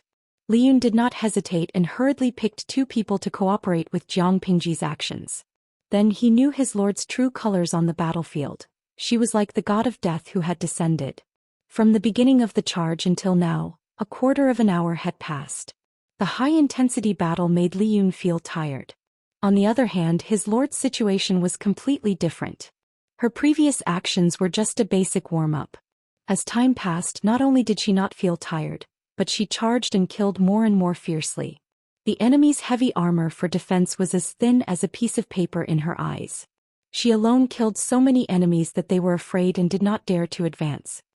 Hold the shields and form a formation. Jiang Pingji killed for a while. She seemed to have a premonition. She used violence to force the enemy back and retreated at the same time. She commanded loudly. The other guards hurriedly raised their shields and formed an iron tortoise formation. Their defense was impenetrable. The arrows that flew from afar hit the surface of the shields. Advance. Crush them. While the audience in the streaming room was excited and the soldiers were confident because of her, Jiang Pingji was still so calm that it made people's hair stand on end. Everyone stepped on the corpses of their comrades and countless enemies to advance.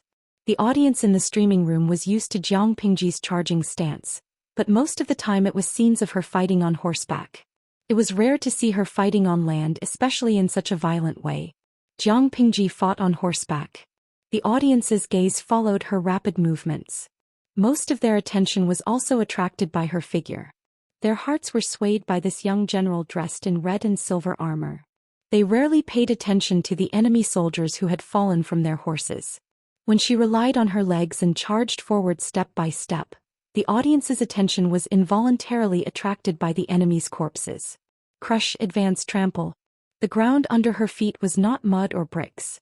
Instead, it was corpses that were still steaming hot. At this moment, the audience was strongly aware of Jiang Pingji's other identity, the butcher.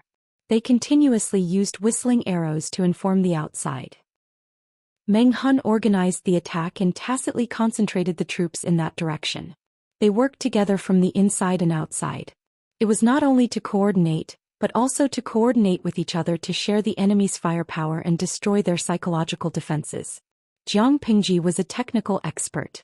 She also had Zhang Ping, a member of the Mahist family, by her side. Meng Hun ordered his men to push up the arrow towers. Not only did they build ladders from the ground, but they also built ladders from the sky. The cloud of arrows and catapults were already in place. They fired several cannons at the top of the wall.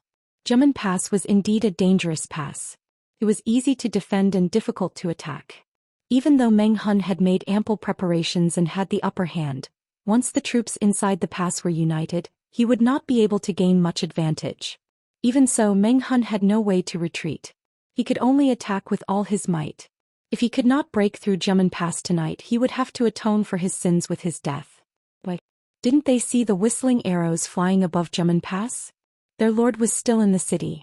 If they failed to break through, Jiang Pingji would die sooner or later. Meng Hun thought about it carefully. Their lord's death was caused by his incompetence. How could he live? Attack. In fact, when the troops inside the city realized that they had fallen into a trap and that their general was likely to be ambushed, their morale was already shaken. The general who stayed behind to guard the city had some reputation in the army, so he could barely keep the situation under control. However, Meng Hun's attack was too fierce. Both sides had only attacked the city for one round, but the number of casualties kept rising. The huge pressure formed a thick cloud that shrouded every soldier's heart. To add fuel to the fire, there were fierce tigers outside the city and fierce wolves inside the city. Jiang Pingji's whistling arrows could not only inform Meng Hun, but also put pressure on the enemy's psychological defenses. Chapter 795. Useless fools. Not even 100 men can stop them. The general who stayed behind to guard the place was burning with anxiety, and his rage almost overwhelmed his rationality. The battle outside the city was fierce, and it was nighttime. The longer the two sides fought, the greater the loss. In comparison, the mental pressure of the soldiers at Zhemen Pass was far greater than that of the troops outside the city. The stone cannons of the catapults were fired as soon as they were ready. Every time they hit the wall would shake violently. The soldiers on the wall had the illusion that the Zhemen Pass, which was usually impregnable, was about to be torn down by a violent demolition team. Of course, it was just an illusion. Zhemen Pass was known as one of the most dangerous passes in the world. It was not that easy to demolish it. However, the huge stones rained down from the sky like a meteor shower. Not only did they hit the wall, but they also smashed into the city. Because of the whistling arrow, Meng Hun ordered the cannoneers to avoid that area. As for the other areas, smash them. Arrows rained down like a tide, stones filled the sky, and ladders were set up outside the city. Soldiers carried shields to block the stones and slowly climbed up. Under the cover of dozens of catapults, the soldiers on the wall did not have the energy to stop the enemies who were trying to climb up the wall. Deputy General, bad news. The enemy is closing in on the gate. Stop them. Are we going to watch them open the gate from the inside? The general felt like he was about to explode. His general had fallen into a trap and his life was in danger. The enemy was pressuring him from both inside and outside the city, and he was almost out of breath. But he still had a bottom line. People could die, but Zhemin Pass could not be lost. Even with Jiang Pingji's help, they were still in a dangerous situation after losing the narrow terrain. There were enemies on all sides and it would not be easy for them to break through. Even though Jiang Pingji could cut through the enemy's formation like a sharp knife, the advance of the troops was getting slower and slower, and the number of corpses of their comrades was increasing. There were too many enemies and it was impossible to hold the line with only a few hundred people. If someone did not react in time due to exhaustion, they would be turned into a hornet's nest in the next second. Along the way, the corpses of the enemy and their comrades were strewn all over the road. The moment they fell, they were quickly trampled into meat paste. If it weren't for Meng Hun using the catapults to cover and share the firepower, there wouldn't be many of them left. Jiang Pingji's eyes widened with determination. Her breathing was no longer as steady as before. It was rapid and heavy, and her cheeks were covered with the enemy's blood. If one looked closely, they could see thick blood hanging from her eyelashes. The scarlet color was almost black, as if it was going to contaminate her inky eyes. Not only was Jiang Pingji in a sorry state, but Li Yun, who was engaged in a bloody battle at the side, also looked like a terrifying lunatic. Hold the shields, shrink the formation. The number of troops decreased sharply. Jiang Pingji ordered the remaining troops to shrink the line of defense to reduce the pressure and prevent them from being overwhelmed by the enemy. The gate of Zhemin Pass was less than 300 feet away from them, but there were countless enemies between the two places. This was a great moat that they had to cross. The power of a catapult was quite terrifying. Not only could it shake the walls of Zhemin Pass, but it could also destroy the buildings in the city. A large number of soldiers had gathered in the city to surround and suppress the enemy. The boulders that were thrown out did not even need to be aimed. They would hit the target. Jiang Pingji and the others advanced another 100 feet. Her ferocious fighting ability terrified the enemy, and they almost lost their courage. They thought that the last part of the journey would be extremely fierce, but it turned out to be even easier than before. There were two main reasons for this. First, the range of the catapult was limited. Although it could be thrown into the city, it was not far. The closer Jiang Pingji and the others got to the gate of Zhemin Pass, the closer they were to the catapult's shooting range. Second, Jiang Pingji killed too many people. The more enemies she killed, the less the enemies in her way dared to fight her. Jiang Pingji led the remaining 30 people into the city. Li Yun was shocked to find that the city gate had been nailed shut with a thick wooden plank. Even though he was a good-tempered person, he could not help but curse. The viewers in the streaming room were even more furious. It was not easy for them to fight their way out of the city, only to see the city gate nailed shut. How did it feel? For example, a patient was seriously ill. He begged his parents to raise enough money for the operation before the disease worsened, only to find out that the operation fee was not 100,000 but 1,000,000. The impact of falling from heaven to hell was indescribable. Even though Li Yun was a man, he felt hopeless. His eyes could not help but redden. They were only separated by a few feet of thick city wall. Outside the city were their own people, but at such a close distance they were separated by life and death. "My lord, the city gate has been nailed shut." Li Yun's voice was trembling. It was not a big deal if the generals died in battle, but if they dragged the lord down with them, they would be incompetent. Jiang Pingji glanced at the messy thick wooden plank on the city gate. Her expression became more ferocious and fierce. The viewers in the streaming room were in an uproar. Although they did not participate in the bloody battle, they were worried. They were so close to success, but they did not expect the enemy to play dirty. No wonder there were so many soldiers guarding the city gate. It turned out that they were messing with these things. Jiang Pingji said calmly, "Han Mei, go and command the defense. Try to hold on for a while longer." The city gate was narrow, so they only needed to defend against the enemy from one side. It was very advantageous for them. However, no matter how advantageous it was, they could not hold on for too long. Jiang Pingji bore the brunt of the energy consumption, but the other soldiers were also under a lot of pressure. She could operate like a machine for a long time without her condition deteriorating, but the others could not. Yes, I will. Li Yun agreed. Even though he did not know what Jiang Pingji was going to do, his lord gave him a great sense of security. What was Jiang Pingji going to do? Tear down the city gate with her bare hands. At that moment, Meng Hun, who was outside the city gate, felt his heart palpitate. He had not heard his lord's warning arrow for a long time. It was either inconvenient or, thinking of the latter possibility, Meng Hun hurriedly suppressed this terrifying thought. Impossible. My lord will definitely be blessed by the heavens. At that moment, Meng Hun was extremely regretful. Why did he not strongly dissuade and stop his lord when she was courting death?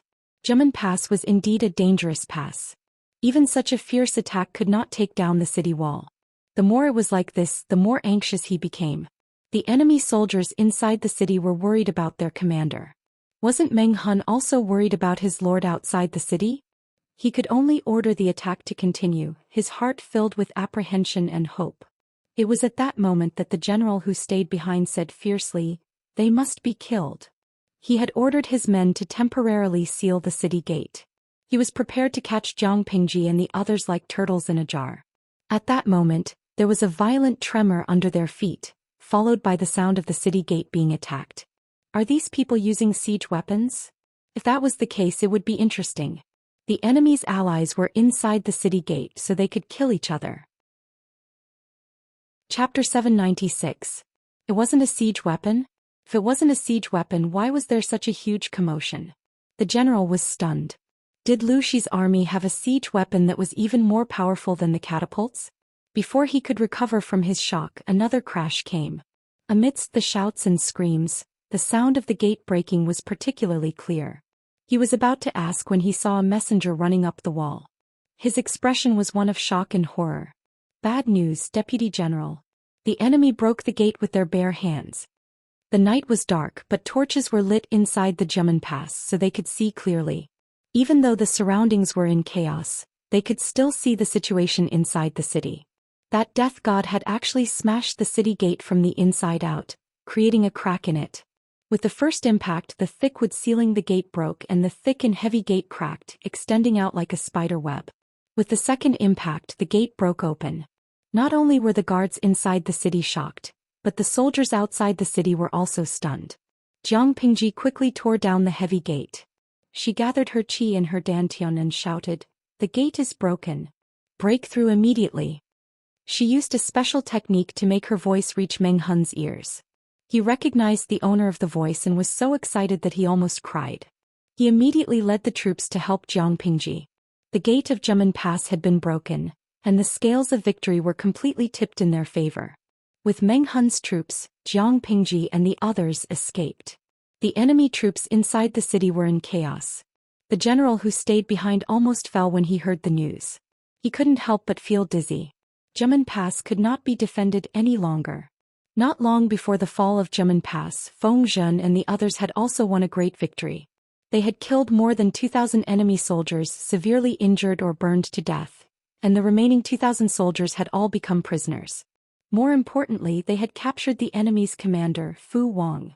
Deputy Commander Dian, you captured the enemy's commander alive. This is a great achievement. Faced with this result, Feng Zhen was both surprised and pleasantly surprised. He praised Dian Yen profusely. He had been wondering if he could capture Fu Wang alive, but he didn't expect Dian Yen to actually do it. Yang Si also smiled and congratulated him. Then he went back to what he had to do. After reorganizing the troops, he still had to support Jiamen Pass. Dian Yen, the one who had made the contribution, had a sour expression on his face. This detail made Feng Zhen suspicious. Vice Commandant Dian? Dian Yen snorted heavily and said, "An unfair advantage." Feng Zhen's smile faded slightly. He said, "The art of war is the art of deception. We have never paid attention to such pretentious fake things." Hearing Feng Zhen's words, Dian Yen knew that the other party had misunderstood. He wasn't saying that the strategist's strategy was too sinister and that he had an unfair advantage. Dian Yen said, "That Fu Wang is very strange. If not, this general would not have been able to capture him alive. Although he said he was captured alive, his face was somewhat red. Obviously, Fu Wang had been affected by the smoke and had somehow fallen into the bonfire. Fortunately, Dian Yan's actions were quick and Fu Wang's body was wrapped in heavy armor, so the fire did not really burn him. The battle had just subsided when Dian Yan saw the medics treating the wounded. He asked the military doctor to take a look at Fu Wang. What was the result? Fu Wang had consumed a lot of sleeping grass, so he was tired and his strength was probably not even half of his peak. That was why Dian Yan had taken advantage of him. Hearing Dian Yan's words, Fengzhen smiled and said, "Good luck is also strength. Vice Commandant Dian, why are you so conflicted? After all, you were the one who captured Fu Wang alive, not someone else. You can't deny this credit. This Fu Wang is still very useful to my lord." Dian Yan initially wanted to cut off Fu Wang's head, but he considered the bigger picture and did not do it in the end. A commander was different from an ordinary general. If he could be captured alive, his value would be much higher than a dead man.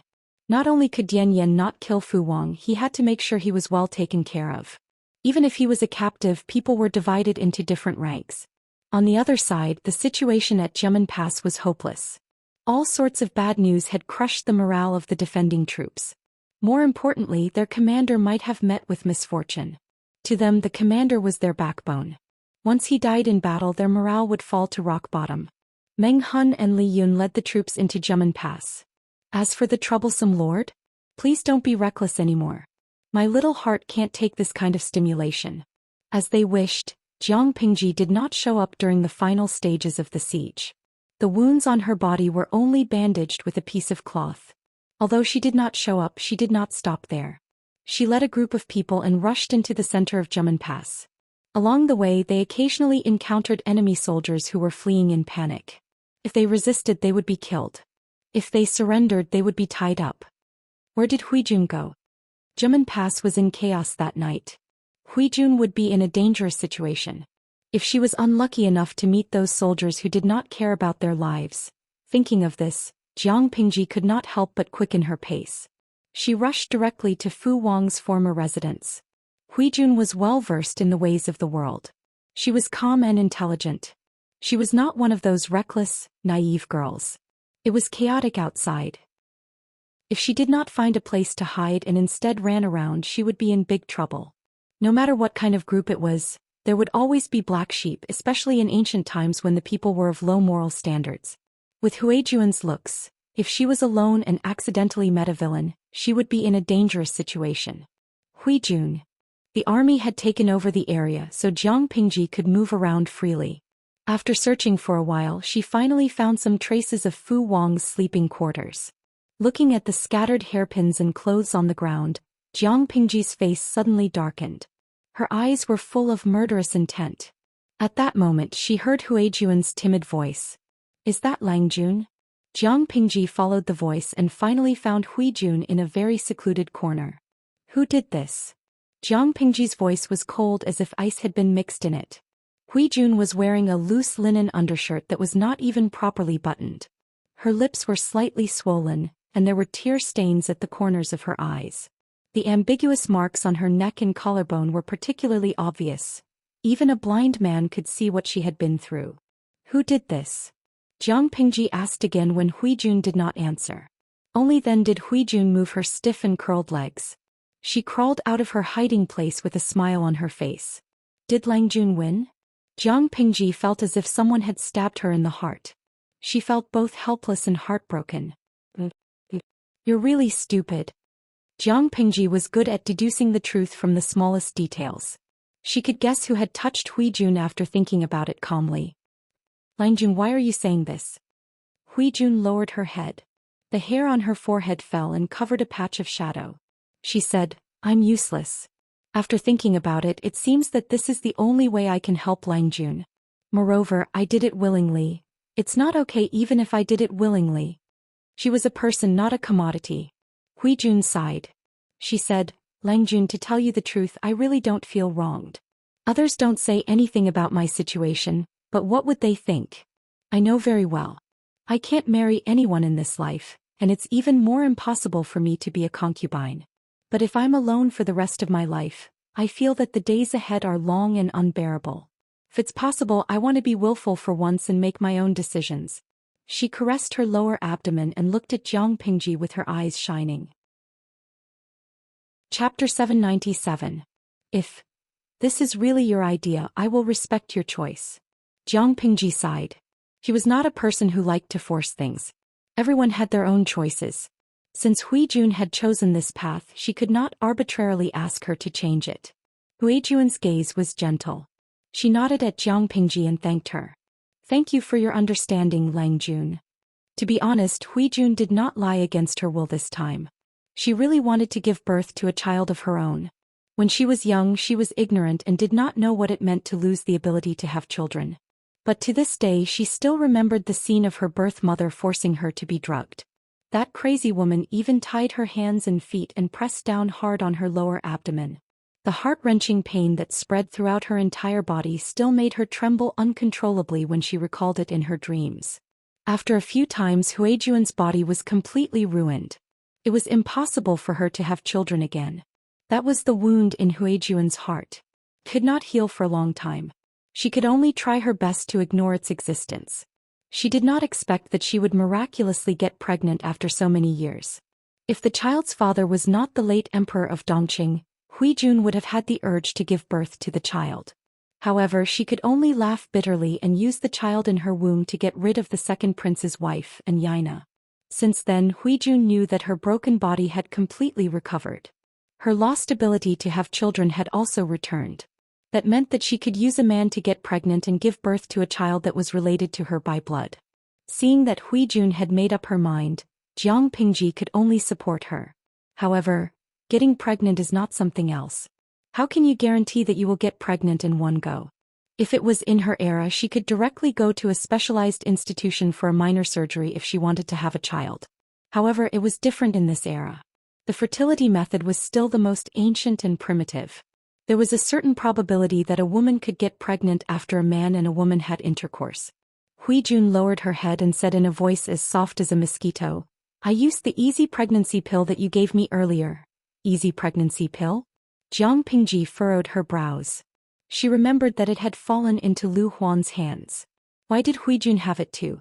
She asked directly, didn't I ask you to pass the easy pregnancy pill to Lu Huan? Huijun explained, the easy pregnancy pill was indeed in Lu Huan's hands, but do you know what she did after getting it? What did you do? Huijun said, Lu Huan has always been on guard against me. Naturally, she would not easily consume the elixir. This person was naturally vicious. He actually ground some medicinal powder, mixed it in his food and gave it to a woman who did odd jobs several times. In order to verify the miraculous effects of the pill, she even sent someone to secretly defile the woman. The woman did not have any children for 3 years after she married into her husband's family, but a month after that incident, the woman's pulse of pregnancy was diagnosed. To be able to make a woman who had not had any movement for 3 years pregnant in one go, the effect of this medicine was too shocking. Huijun thought of her own situation. For some strange reason, she secretly kept some medicinal powder for the elixir. After listening, Jiang Pingji understood what was going on. This thing can indeed allow a woman's body to enter the best state of pregnancy, greatly increasing the chances of conceiving. In other words, as long as her luck wasn't too bad, Huijun would soon become a mother. In order to reform Huijun's body, Jiang Pingji had used up all the cards in the system. The system card was completely different from the skill books sold by the system. The skill books sold by the system were made from the soul of the previous host, extracting the memories related to the skill from the soul.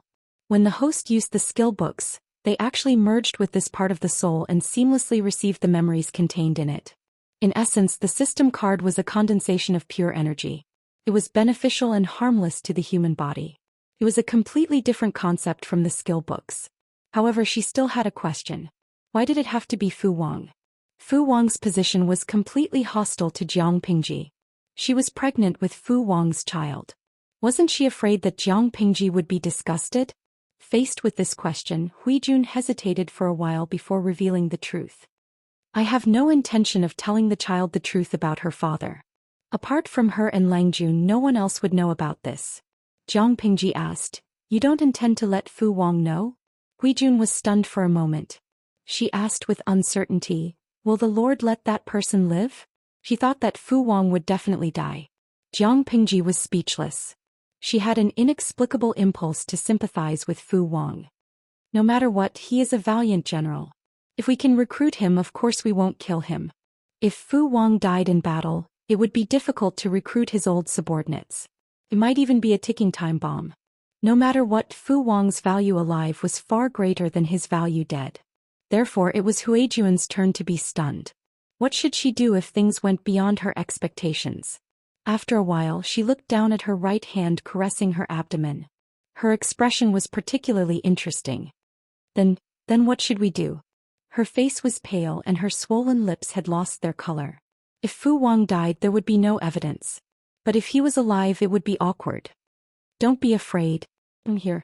Jiang Pingji comforted Huijun to prevent her from doing something stupid. Thank you, Langjun. Huijun felt relieved and her eyes became moist. Silly girl. Jiang Pingji rubbed her long hair with a smile. Tidy up. It's still chaotic outside. Don't run around. Although they had conquered Zhemen Pass, it was still very dangerous outside. If Huijun ran around she could easily get into trouble. Huijun nodded obediently. After settling her down, Jiang Pingji sent some people to guard the place to prevent the army from attacking. My lord, great news. Meng Hun was overjoyed from afar. He said to Jiang Pingji, Deputy Commander Dian has captured Fu Wang alive. Jiang Pingji raised her eyebrows and searched for memories related to Fu Wang. Fu Wang was captured by Dian Yan? She asked coldly, where is Fu Wang now? While Jiang Pingji was looking for Huijun, Feng Zhen and the others had already gathered their troops and rushed over. They didn't expect their lord to be so efficient. She didn't even give them a chance to help. Meng Hun was so excited that he didn't notice Jiang Pingji's abnormality. He's been captured, but... Meng Hun frowned and said doubtfully, but... The military doctor said that Fu Wang ate a lot of sleeping grass powder by mistake. He won't wake up until the next day. Jiang Pingji stopped in her tracks and asked in surprise, Fu Wang ate sleeping grass by mistake. Meng Hun nodded and said with certainty, the doctor diagnosed him several times. He did eat sleeping grass by mistake. Meng Hun was also confused. Fu Wang wasn't a careless person. He was very particular about his diet. It was impossible for him to eat sleeping grass by mistake. Could it be that the rumors had worked? Did the soldiers close to the Mengs drug him and plot against him? Chapter 798. After successfully breaking through Zhemen Pass, Jiang Pingji ordered the army to rest and reorganize within the pass and clean up the battlefield. She left the heavy tasks to Feng Zhen and Yang Si. She took a break and became a hands-off shopkeeper. Jiang Pingji's current condition was not suitable for dealing with worldly matters, so she could only rest for the time being. How did Langjun get so badly injured? Now that Huijun was serving Jiang Pingji, she naturally had the opportunity to see things that others could not see. When Jiang Pingji took off her battle robe and washed the blood off her body, Huijun was shocked to find that there were large bruises on her skin. There were a few open wounds on her waist, back and arms. The shorter ones were only the length of a knuckle, while the longer ones were the length of an adult's palm. The wounds had stopped bleeding, but they still looked horrible. Huijun could not come back to her senses. Who injured you? Huijun asked quickly. When she realized that she had asked a stupid question, she secretly blamed herself. There were so many wounds. Naturally, they were from the war. Huijun had mixed feelings when she thought about how Jiang Pingji had not treated her wounds immediately, but had instead searched for her. She was touched and bitter at the same time. She bit her lip and held back her emotions as she helped Jiang Pingji bandage her wounds. Injuries are common in war. It's good enough that I didn't die on the battlefield. How can I expect to be unscathed? Jiang Pingji said nonchalantly. She put on her inner garment with her gloves and fastened the thin belt on the side of her jacket.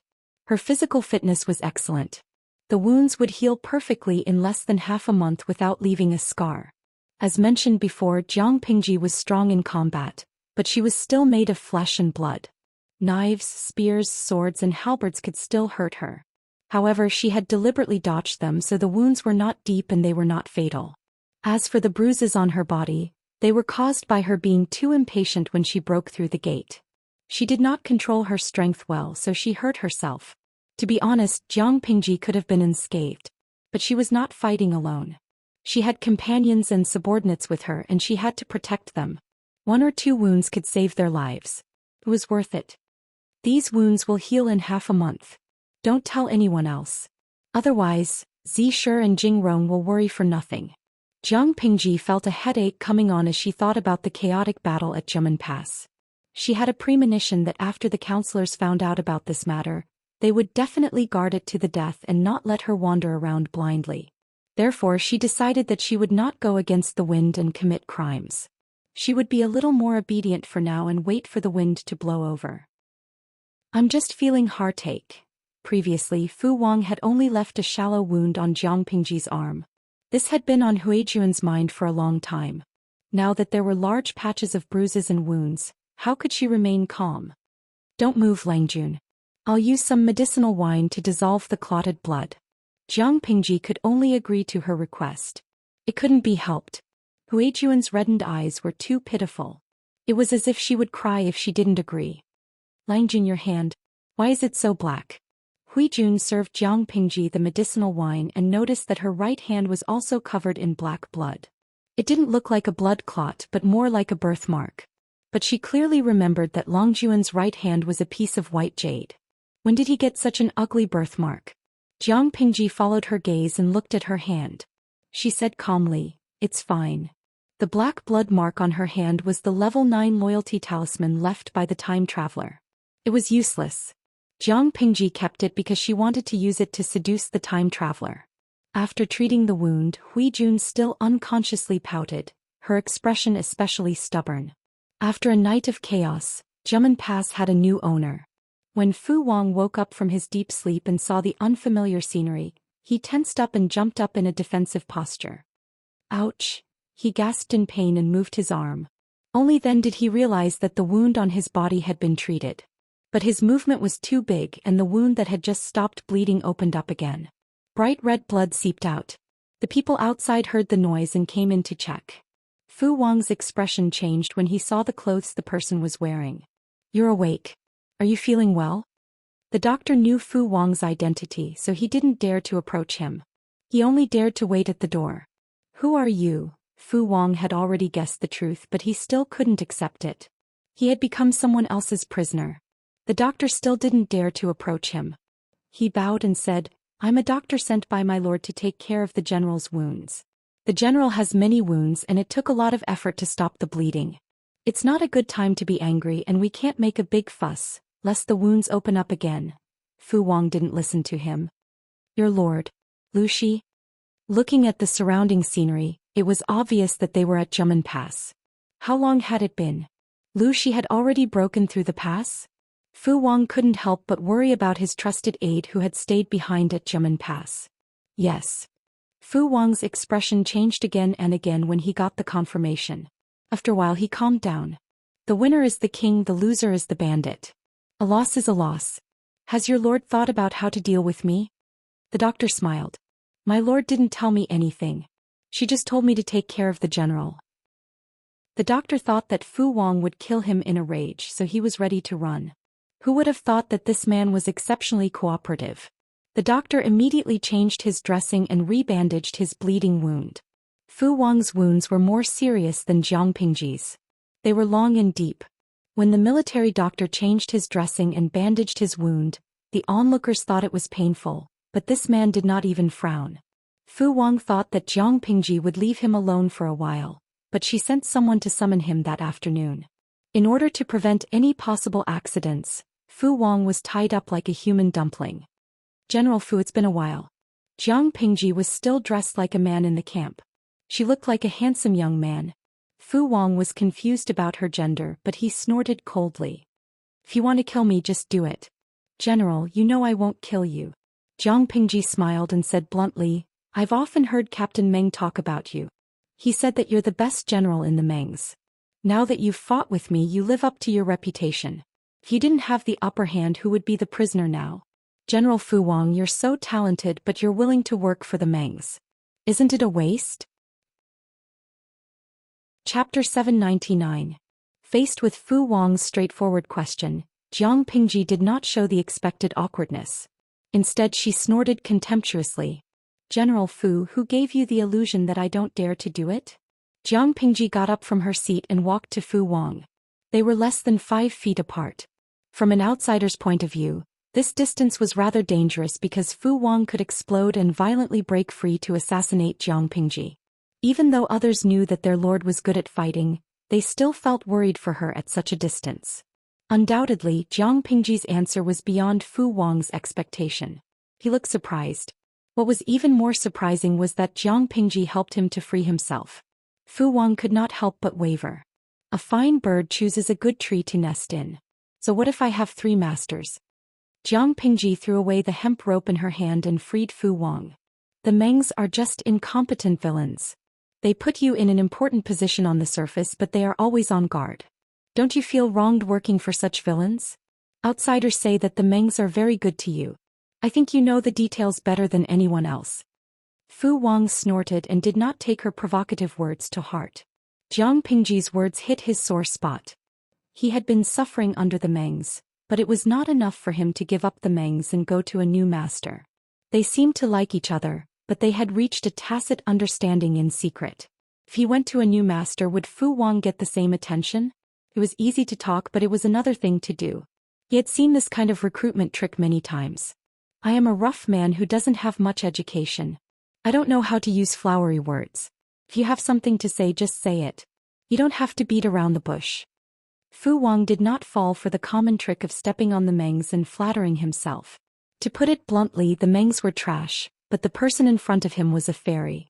No matter how bad the Mengs were, he had given Fu Wang benefits. Fu Wang did not expect the Mengs to treat him as a confidant anyway. In his opinion, if Jiang Pingji really wanted to recruit him, she should show him the truth instead of talking nonsense. In Fu Wang's eyes, whether it was to trample on the Mengs or to flatter himself, it was all self-promotion and self-flattery. Who didn't know how to brag and talk big? Who didn't know how to do that? Meng Zhan often talked about his ancestor Meng Jing, who was a few generations away, to increase his value and popularity. Fu Wang was a stubborn person. Ordinary methods of recruitment were useless in front of him. Some people could be conquered with ideals and blueprints, because these people paid more attention to the satisfaction of the spiritual level, and words could move them more than money. However, there were some people who were completely realistic. Benefits were only good if they could get their hands on them. There was no use talking. Jiang Pingji rolled her eyes and changed her strategy. General Fu is a straightforward person. Since that's the case, I won't beat around the bush. Jiang Pingji smiled at Fu Wang and said, General, you are now my prisoner. Not only you but also your trusted subordinates. If the Mengs send someone to ransom the prisoners, even if they can leave, you can't. There are only 2 options for you. One is to kill yourself, and I will tell the public that you are loyal and unyielding. You only want to be loyal to the Mengs and you won't change your mind. The other option is for you to surrender and everything will go on as usual. Fu Wang was silent at first. He didn't expect Jiang Pingji to be more straightforward than he expected. When he realized it, his expression became gloomy. Governor of Liuzhou, do you mean to die or surrender? Not only that, but she also used Fu Wang's trusted subordinates as a threat? Jiang Pingji smiled helplessly and said, Didn't you say to be more straightforward? Do you understand what I'm saying? Wasn't what she said quite straightforward? Not to mention Fu Wang, even a deaf person could understand. Fu Wang didn't say anything. His dark eyes flashed with a strange light as if he was calculating something. Have you thought about what you want to choose? Jiang Pingji was clear that Fu Wang was willing to appear in front of her alive because he wanted to surrender. The reason why he was still stubborn was that he wanted to fight for some benefits for himself, such as protecting his trusted subordinates. Normally, almost no one would be at ease with a general who had just surrendered, let alone return the other party's military power to him. What if the general was pretending to surrender and suddenly stirring up trouble while the new lord was not on guard? In order to prevent the surrendered general and his former subordinates from taking advantage of the opportunity to create trouble, the original organization would be broken up. On the surface, it seemed like they were putting the other party in an important position and giving him a lot of trust, but in reality, they were transferring their own people to the other party's command. Even more straightforward, they would directly deprive the surrendered general of his military power. It seemed like they were protecting the other party's military power, and they looked like they valued and trusted him, but in essence they were promoting him. Fu Wang snorted coldly and was not prepared to express his stance. Zhang Pingji said, I can subdue you once, so naturally I can defeat you a second time. General, you have to think carefully. It was already humiliating to be captured once, but if he was defeated by the same person a second time, it would be a great humiliation. Moreover, Zhang Pingji's style was overbearing. She would not give Fu Wang a second chance. He could either pledge allegiance to her and work for her, or he could die. Was she going to let Fu Wang live to seek refuge with the enemy and cause trouble for her? Fu Wang seemed to be provoked. He said, how can there be an invincible winner in this world? Magistrate Liu, aren't you being too full of yourself? What's more, the other party was too arrogant. Fu Wang thought he was arrogant enough until he came into contact with Zhang Pingji. Only then did he realize that there was always a higher mountain. I advise you to think about it again, lest you regret it for the rest of your life. Zhang Pingji still refused to show her conditions, so the operation to recruit Fu Wang could only be put on hold. When Fu Wang was taken away to recuperate, Zhang Pingji's expression darkened. She muttered, I really want to cut him with a knife. He's not pleasing to the eye no matter how I look at him. Meng Hun, who was beside her, said, why won't you say it directly? The quality of the soldiers under Fu Wang was very good, but they were used to Fu Wang's leadership and had a tacit understanding with each other. If this group of soldiers was thrown to other generals to command, they might not even be able to exert half of their combat power.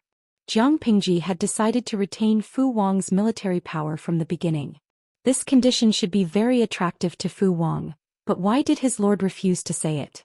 Drag it out and grind down his arrogance. Zhang Pingji said calmly, as if this was the truth. In reality, she simply didn't like Fu Wang. Meng Hun actually believed Zhang Pingji's reason and nodded in agreement. That's good too. Fu Wang gets whatever he wants in the Mengs. He's usually quite arrogant. In order to win him over, the Mengs rarely say no. Meng Hun secretly shook his head. Let's put him aside for now. Maybe it can grind down his arrogance. His lord was different from the Mengs. It was unlikely that she would agree to Fu Wang's request. To give a ready-made example, his lord had a good relationship with Feng Zhen, right? However, every time Feng Zhen asked for something from her, she always rebuked him. If Fu Wang didn't change this bad habit after he surrendered, he would sooner or later have a conflict with his lord. Chapter 800.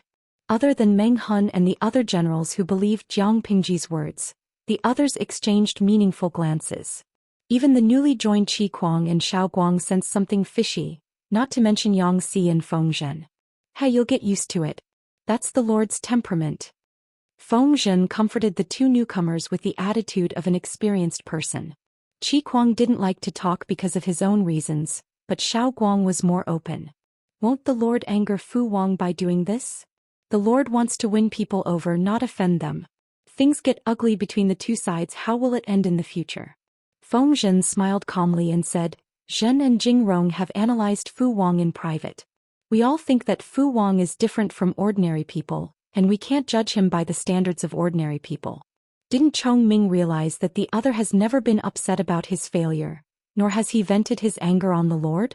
What does this mean? It means that the previous failure was nothing to him.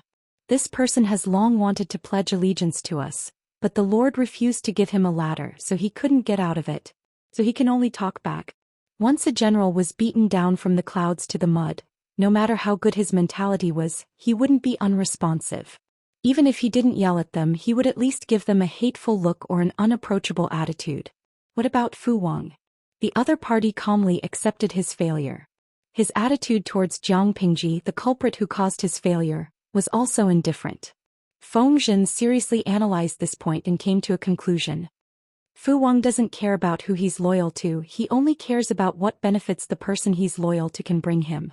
This benefit doesn't necessarily have to be gold or jewelry. What does Fu Wang care about the most now? It should be his trusted subordinates. Just wait, he'll compromise sooner or later.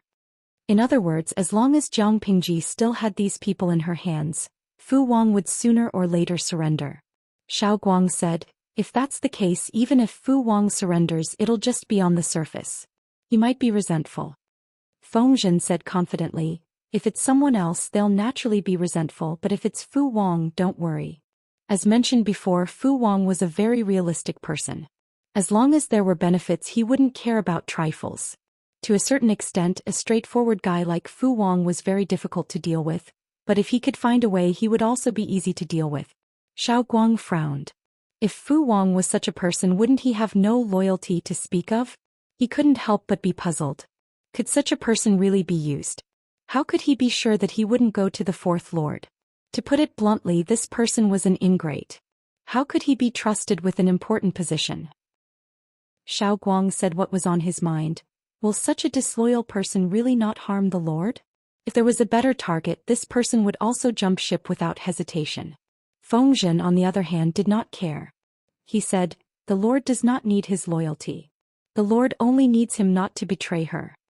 These words were very contradictory, and Xiao Guang was momentarily confused. Fengzhen then explained, I remember that the Lord once said that no one in this world would truly be loyal to another person. The only reason why they would be loyal is because the price offered by others for betrayal is not high enough. These words sounded a little harsh, but after thinking about it carefully, they made sense. The Lord only needs Fu Wang to work for her and be used by her. She doesn't need him to be loyal to her. Loyalty was never something that could be achieved with words. It depended on the person's actions. For Jiang Pingji, her standards were very low. As long as they worked for her and performed their duties, it didn't matter whether they were loyal or not. She couldn't force him to be loyal to her after having his body. A melon that was forcefully picked would not be sweet.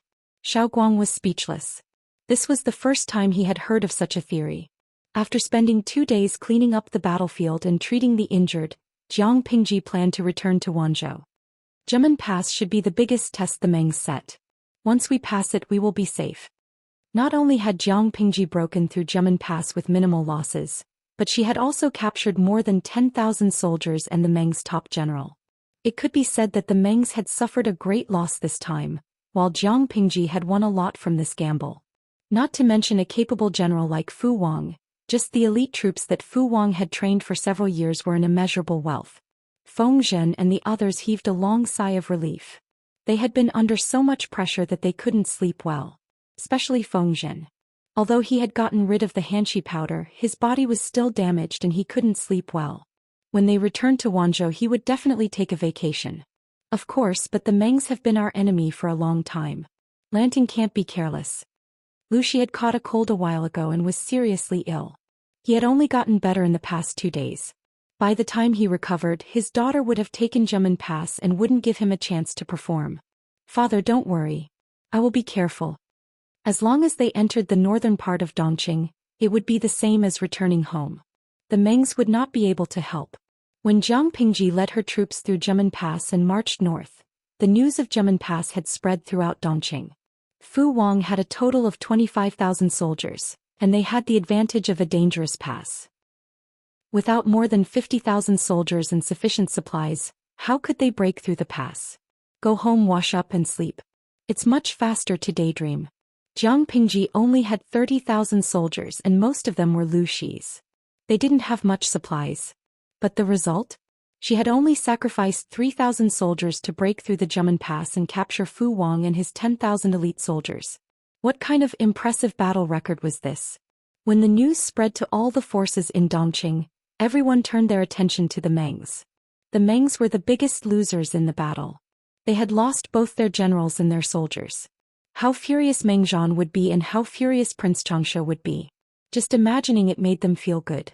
If they could see it with their own eyes, it would be a great show. It was 10 days after the battle at Jimen Pass when Huang Song received the news. Lanting is really something. I can't believe the Mengs suffered such a great loss. I'm so happy. Huang Song smiled as he entered the government office, holding the bamboo slip that recorded the battle. My lord, what happened? Everyone was confused. They didn't know what had happened to Huang Song that made him so happy. Huang Song handed the bamboo slip to Feng Ju and said, Huijie, you'll know when you read it. Lanting is going to be famous. Feng Ju opened the battle report. There were only a few numbers written on it. After reading it, Feng Ju handed the report to Qing Jing and the others. Qing Jing had a plan after reading it. Everyone's attention was attracted by the content. Qing Jing remained calm because he saw something else. The chief of Wulong County in Haozhou is dead. His only bloodline and remnants are still in Lu Shi's hands. Haozhou was Huang Song's base, and Wulong County was also his territory. Huang Song's smile disappeared. That's right. But I'm afraid Lanting won't be easy to deal with. We don't know what her attitude is. It's not right to go to her. They still didn't know what Jiang Pingji's attitude was. Did she want to use the remnants of Wulong County to intervene in Haozhou? Or did she want to let them run their own course? Chapter 801. A few thoughts flashed through Huang Song's mind. When he thought of the final plan, he could not help but tremble. Would Jiang Pingji give up on the juicy meat that was about to reach her mouth and push it into his mouth instead? Thinking of this, Huang Song calmed down a little. He shook his head and said regretfully, the descendants of Wulong were saved by Lanting. It is only right for them to inherit Wulong County. Official appointments in Dongqing were complicated. When the royal family was still powerful, most of the appointments and dismissals of officials had to be approved by the emperor. However, with the gradual weakening of the royal family and the loss of monarchical power, the system gradually changed from the emperor's bestowal to the heirs. After the rescue of the emperor, this phenomenon would become more and more common. What did it mean that Jiang Pingji had the descendants of Wulong County in her hands? It meant that the descendants in her hands were the first heirs of Wulong County. Huang Song was just an outsider who coveted the power. If the descendants of Wulong County received Jiang Pingji's help, they could rightfully become the chief of Wulong County. At that time, if Huang Song wanted to touch Wulong County again, he would have to face Jiang Pingji. If Huang Song was afraid of fighting, afraid of his opponent, and did not want to face Jiang Pingji so soon, he could only choose to endure and watch as Jiang Pingji extended her hand into his territory. But how could he allow someone else to sleep next to his bed? If Jiang Pingji really did that, she and Huang Song could only maintain a superficial harmony. Sooner or later they would break up because of this. Qing Jing also understood Huang Song's worries. However, he looked further ahead and thought about it even further. My lord, how do you know that Lu Xi has no intention of cooperating if we don't send people to probe? Qing Jing calmed himself down and said to Huang Song, Lu Xi's greatest enemy has never been Dongqing. Her threat comes from the 3 tribes of the northern borderline. As long as the 3 tribes of the northern borderline are not destroyed, she will not be able to rest in peace. Even an eagle needs to use its full strength to catch a rabbit, much less the northern borderline. When Huang Song understood the meaning behind Qing Jing's painting, he suddenly felt enlightened. Why was he so muddle-headed? The 3 tribes of the northern borderline were not easy enemies. In order to deal with them, Jiang Pingji naturally had to go all out. At such a critical juncture, how could she have the extra energy to meddle in the affairs of other forces? As for lending soldiers to the descendants of the Wulong County to help them fight for their inheritance, that was even more ridiculous. If Jiang Pingji didn't have the energy to meddle in Wulong County's affairs, what should they do with it? Thinking of this, Huang Song's heart beat wildly. He hurriedly asked, Yumo, are you implying that Lanting will give up Wulong County for the sake of the bigger picture? If that's the case, we can indeed send someone to negotiate with Lanting. I think she would be willing to cooperate. Qing Jing nodded and said, My lord is right. That's exactly what I meant. Feng Ju agreed. Considering the current situation, even if the lord doesn't send anyone to look for Lu Xi, she'll send someone to look for us after a while. In Wulong County, there was no other suitable candidate other than the lord. If he could seize this opportunity to take down Wulong County, he would be one step closer to unifying the Haozhou province. However, in order to prevent any unforeseen events, I still need my lord to make a decision soon. Opportunities were fleeting. If Huang Song did not cherish it, who knew who would benefit from it? After some deliberation, the other strategists agreed with Qing Jing and Feng Ju's decision. Huang Song thought about it and accepted the 2's suggestions. Just as Huang Song was overwhelmed with joy, a few people were so angry that they almost fainted. These people were none other than the emperor, Prince Chongshou, and his henchman Meng Zhan. When he received news of Fu Wang's defeat and capture, Prince Chongshou flew into a rage and killed several officials and generals to vent his anger. For a moment, everyone was in a state of panic and fear.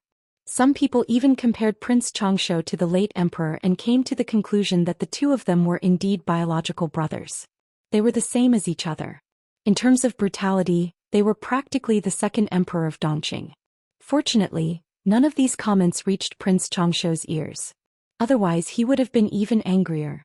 Because of his rage he even changed his respectful attitude towards Meng Zhan. His attitude became a little more sarcastic. Mr. Meng strongly recommended Fu Wang to lead the army to battle in front of me, but what happened in the end? The so-called first general is just an undeserved title. He led tens of thousands of people to guard Zhemen Pass, but he still lost it. It's a great shame and humiliation to lose to a young girl. Prince Changshuo said it was Fu Wang's fault, but what he really meant was that Meng Zhan set him up. When Meng Zhan praised Fu Wang to the skies, Prince Changshuo had high hopes for him. He didn't expect Fu Wang to lose so easily. How was he going to attack Lu Xi and his daughter? He was sending them to their deaths. Meng Zhan's face darkened. He was already in a bad mood. Now that Prince Changshuo was angry at him, his mood fell to the bottom. He also sneered, "Your Majesty, why are you so angry? Although Fu Wang lost, what did you lose?"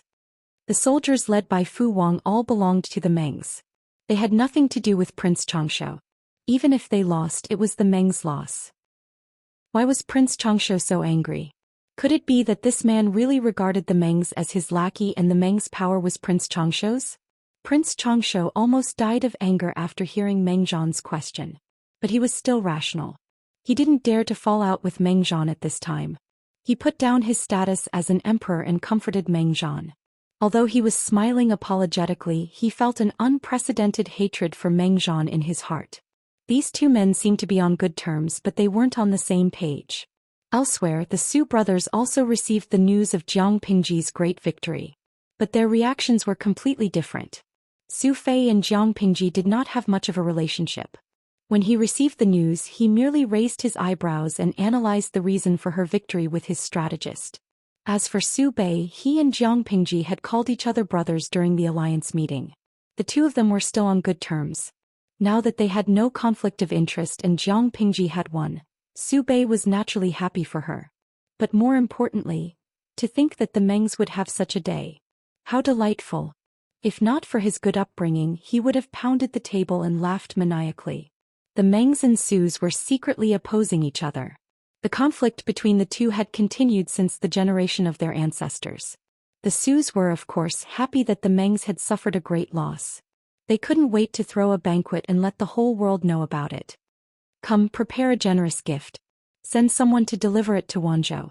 Tell them it's a gift from my sworn brother. Su Bei was rich and willful. Jiang Pingji had caused trouble for the Mengs, so he should at least express his gratitude. However, if this news reached the Mengs' ears, who knew how angry they would be? Apart from these few powers, the reactions of the other powers were varied. Some secretly sneered at Prince Changshuo and the Mengs, but there were also those who were dismissive of Jiang Pingji. A woman was a woman after all. She had no backbone. It was just a small victory and Lu Xi was so happy that he could fly to the heavens. Chapter 802. Lu Xi's influence was in Chongzhou. It was not convenient for him and Jiang Pingji to go there. Not long after they entered the north, Lu Xi parted ways with Jiang Pingji and brought his troops to Chongzhou. "My lord, you don't have to worry about Old Master. In the north, apart from the Tsingyi army, there are no other forces that can threaten Old Master." Half a month had passed since the Battle of Zhemen Pass. During this time Fengzhen had eaten his fill and slept soundly. His days were comfortable. As a result, he had put on some weight recently. His skinny cheeks now looked a little meaty and his complexion was rosy and healthy. Jiang Pingji said, "I'm not worried about my father." On the surface, Fengzhen nodded, but he still insisted on his own opinion. His lord had been separated from his father for many years. It was not easy for them to spend some time together. Now that they were going to be separated again, she would definitely be reluctant. Jiang Pingji could tell that Fengzhen didn't mean what he said. She couldn't be bothered to argue with him. The streaming room was lively as usual. Even if Jiang Pingji rarely interacted with them, they could still entertain themselves. Little chicken stewed mushroom. This war has been going on for a long time. I remember that the streamer had just left for the Alliance conference, right before Chinese New Year last year. Now that she's back, it's almost summer. Now that I think about it, it's been half a year. Time really flies. In another half a month, my baby will be preparing for the college entrance exam. I've come to the live broadcast room to make a wish, hoping that the host will bless me and I'll be invincible in the college entrance exam. Mushroom stewed little chicken. College entrance examination party. You're not thinking of fighting for 3 years to simulate 5 years of college entrance examination, yet you're still in the livestream room. You're so open-minded. Luluo peanut candy. As someone who's been here before, I can tell you that this live stream is magical. You can always make your wishes come true here. Jiang Pingji had been on the road for the past 2 months. Every day she was on the road and the content of her live stream was the same. The audience found it fresh at first, but after a long time they were tired of it. Many old viewers chose to lurk and peek. Most of the bullet screen comments were new viewers. No one knew who started it, but Jiang Pingji's streaming room became even more powerful than the koi fish. Everyone spread the rumor that wishing for good luck. The audience's bullet screen content was getting further and further away from the main topic of the live broadcast, until an old audience member sent a question. Moyen Song Yuan. I'm only worried about one thing right now. Has the news that the host is a woman reached Wanzhou? This bullet screen had caused quite a few people to lurk around. Everyone's nerves could not help but tighten. The streamer had taken care of the people around her, but her subordinates far away in Wanzhou were still in the dark. When they suddenly received the news that their lord had changed from a young man in the prime of his life to a young lady, wouldn't they explode? In fact, this pot had already exploded. When the news that Jiang Pingji had become the Wanzhou magistrate spread to Wanzhou, everyone also received another major piece of news. The lord was actually a wife. To them, the impact of this news was no less than the earthquake in Shangjing. All of Wanzhou was in an uproar. Everyone pinched their arms and grimaced in pain. Only after confirming that they could feel the pain did they know that they were not having a nightmare. Suku was so shocked that he miscalculated the accounts. Looking at the messy accounts, he could only endure the throbbing pain in his temples and make another one. How can the lord be a woman? From work to work, the same question lingered in his mind. Was he having a nightmare? Qiguan Rang went to Suku and asked him in private. You've been with the lord the longest. Don't you have any suspicions? When Qiguan Rang received the news, his attitude was still relatively calm. He had a faint thought in his heart, as expected. Faced with Qiguan Rang's questioning, Suku suddenly widened his eyes and said in an extremely aggrieved tone, How can I doubt it? How could a normal person suspect that the young man recognized by others was a young girl? Nowadays, cross-dressers were everywhere. The men of the aristocratic families wore flowery hairpins and powdered hair and wore red and green clothes. The chances of Suku recognizing them were even lower. Your madam didn't leak any information? Qiguan Rang was flabbergasted. It was fine if others didn't recognize her, but Suku, who was part of Jiang Pingji's first batch of subordinates, was still kept in the dark. It was really inexcusable, not to mention that Suku's wife was their lord's personal maid. Qiguan Rang's question stumped Suku. He was stunned for a moment. He carefully recalled what Sun Mei had said, and his expression became more and more interesting. He stammered, I vaguely mentioned it, but how could a normal person think in this direction? Qiguan Rang secretly rolled his eyes. Who could he blame? If they wanted to blame someone, they could only blame their lord for being too manly. They couldn't blame their subordinates for being blind. When Feng Jin received the news, he was in a good mood. How could he not be happy? He couldn't be too happy when he saw the dumbfounded expressions of his colleagues. For so many years he had been guarding the secret that no one else knew. He had long been stifled. This happy mood lasted until he got off work and returned home. Wei Jingxian said, What happened to make Huayu so happy? Feng Jin took over Chongqing, who was getting heavier from Wei Jingxian's arms. He hugged his chubby daughter and didn't even care that his daughter was tugging at his cheek. Jingxian, there are 2 pieces of great news, Feng Jin said with a smile. First, Lanting has been appointed as the governor of Wanzhou. Second, she has regained her identity as a woman. From now on, we don't have to worry about her accidentally exposing her identity and causing unrest. How can I not be happy? Lanting?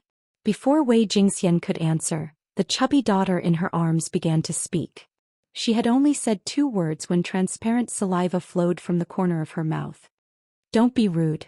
Don't call her by her name. Feng Jin took the handkerchief from his wife and gently wiped away the saliva for Chongqing. Planning. Chongqing waited with her legs crossed. Her two black grape-like eyes sparkled as she babbled, "Why you?" Chongqing was stubborn. The more Feng Jin opposed something, the more she liked to go against it. "That's my lord." Feng Jin laughed and gave his daughter a slap on her butt. This girl was getting bolder. She even dared to call her father by his name. "My lord." Chongqing proudly learned. Her speech was still incoherent. Often she could only say two words. "That's right. Don't be rude when you see my lord in the future." Wei Jingxian was overjoyed to see the father and daughter talking like chickens talking to ducks. Chongqing didn't know what she was laughing at, but she also giggled happily. The atmosphere of the family of three was very good. The other single dogs were a little pitiful. For example, Zhang Ping. As a skilled craftsman, he spent most of his time in the woodworking workshop. He was obsessed with craftsmanship and had no distractions. When he received the news, Zhang Ping's brain seemed to have rusted. He almost couldn't wrap his head around it. "Who did you say is a woman?" For the whole day Zhang Ping seemed to be sleepwalking. He couldn't remember what he did at all. When he returned home, the first thing he did was to rush to his neighbor's house. He forgot to mention that his neighbor was Wei Xiai. "Zixiao, my lord is actually a woman." Thinking that the person who went up and down the mountain with him looking for wells, digging ditches and building reservoirs was actually a woman, he was completely dumbfounded. What was wrong with this world? Was he still having nightmares? He thought that Wei Xi's reaction would be violent. He didn't expect him to just raise his eyebrows lightly and say, "You know?" Zhang Ping was strangely silent. It was the season where spring and winter intersected. The weather changed rapidly. Wei Xiai was naturally sick for a few days. During this period of illness, Wei Xiai stayed at home and couldn't go anywhere. Logically, he shouldn't have received the news so early. In other words, Wei Xiai had long known that Lu Shi was a woman. That was why his reaction was so calm. "When did you know?" A bold guess emerged in Zhang Ping's mind. Wei Xiai said lightly, "I knew when Jishan's hot spring came." "So early?" Zhang Ping's face twitched. He gritted his teeth and said, "You clearly knew that my lord is a woman. You still introduced me to her. Were you sincere?" Wei Xi's expression changed. He started coughing hysterically. He looked like he didn't have long to live. After a while, this guy started pretending to be dead. Zhang Ping was speechless. Chapter 803. Zhang Ping gritted his teeth. Why did he have such a friend who cheated his teammates? If the audience in the live streaming room saw this, they would probably be able to perfectly translate Zhang Ping's current state of mind. Every time I get cheated, I see my colleague pretending to be dead. Hashtag Wei Xiai, with your acting skills, it's such a waste not to work in the entertainment industry. Zhang Ping looked at Wei Xiai, who was pretending to be dead, and spoke in an unfriendly tone. "Wei Zixiao, you're still pretending? If you don't explain yourself today, I'll stay here and not leave." When dealing with a guy like Wei Xiai, one must not be thin-skinned. One must be more shameless than him. He was thinking about how to get back at him when he saw Wei Xiai lying motionless on the bed. His breathing was intermittent and his chest rose and fell weakly. Wait, did Zixiao's illness really act up? Realizing this, Zhang Ping's anger disappeared. He quickly went forward and pushed Wei Xiai, using his fingers to check his breathing. Upon checking, he was exhaling more than he was inhaling. Zhang Ping's heart sank. "Zixiao." Zhang Ping immediately broke out in a cold sweat. Just as he was about to call for the doctor, the sickly Wei Xiai quietly turned his body sideways with his back facing Zhang Ping. He quietly pulled the brocade blanket covering his body towards his chin. How did he still look like he was about to die? Zhang Ping was speechless. The anger that had just subsided rose again. This kid was becoming more and more capable. He actually pretended to be sick in front of him and made him worry for nothing. "Wei Zixiao, if you don't give me an explanation today, you and I will break off our friendship and never see each other again." Pretending to be sick? How could such a thing be faked?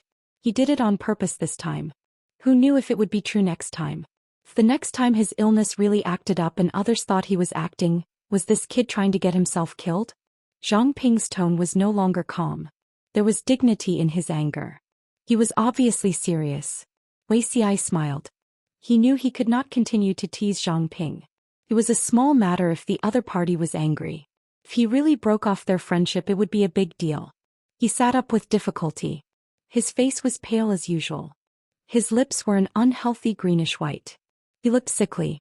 I'm indeed sincere. Wei Xi shamelessly admitted it. He asked, will Shiheng blame me for saying this? Zhang Ping calmed down a little. He had nothing to say in response to Wei Xi's question.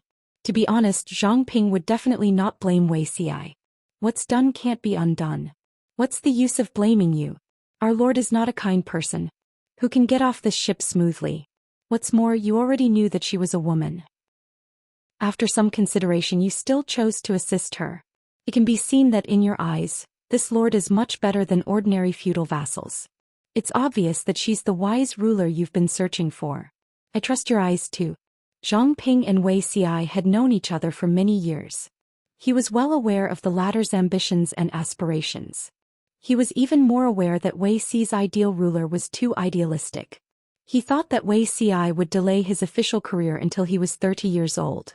He did not expect that this guy would rush to the north in a hurry after receiving news of the earthquake in Shangjing.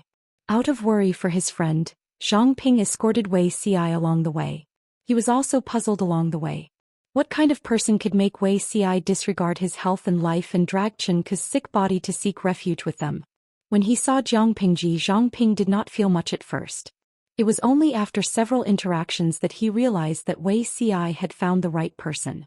The wise ruler that Wei Xi was looking for was not only an ambitious and ruthless person who could run amok in a chaotic world, but also someone who had a benevolent and loving heart. Zhang Ping sighed. He lifted this matter up high and gently put it down, letting Wei Xi off the hook. If you had known about this a long time ago, you would have at least revealed some information to me. Then I wouldn't be in such a sorry state today.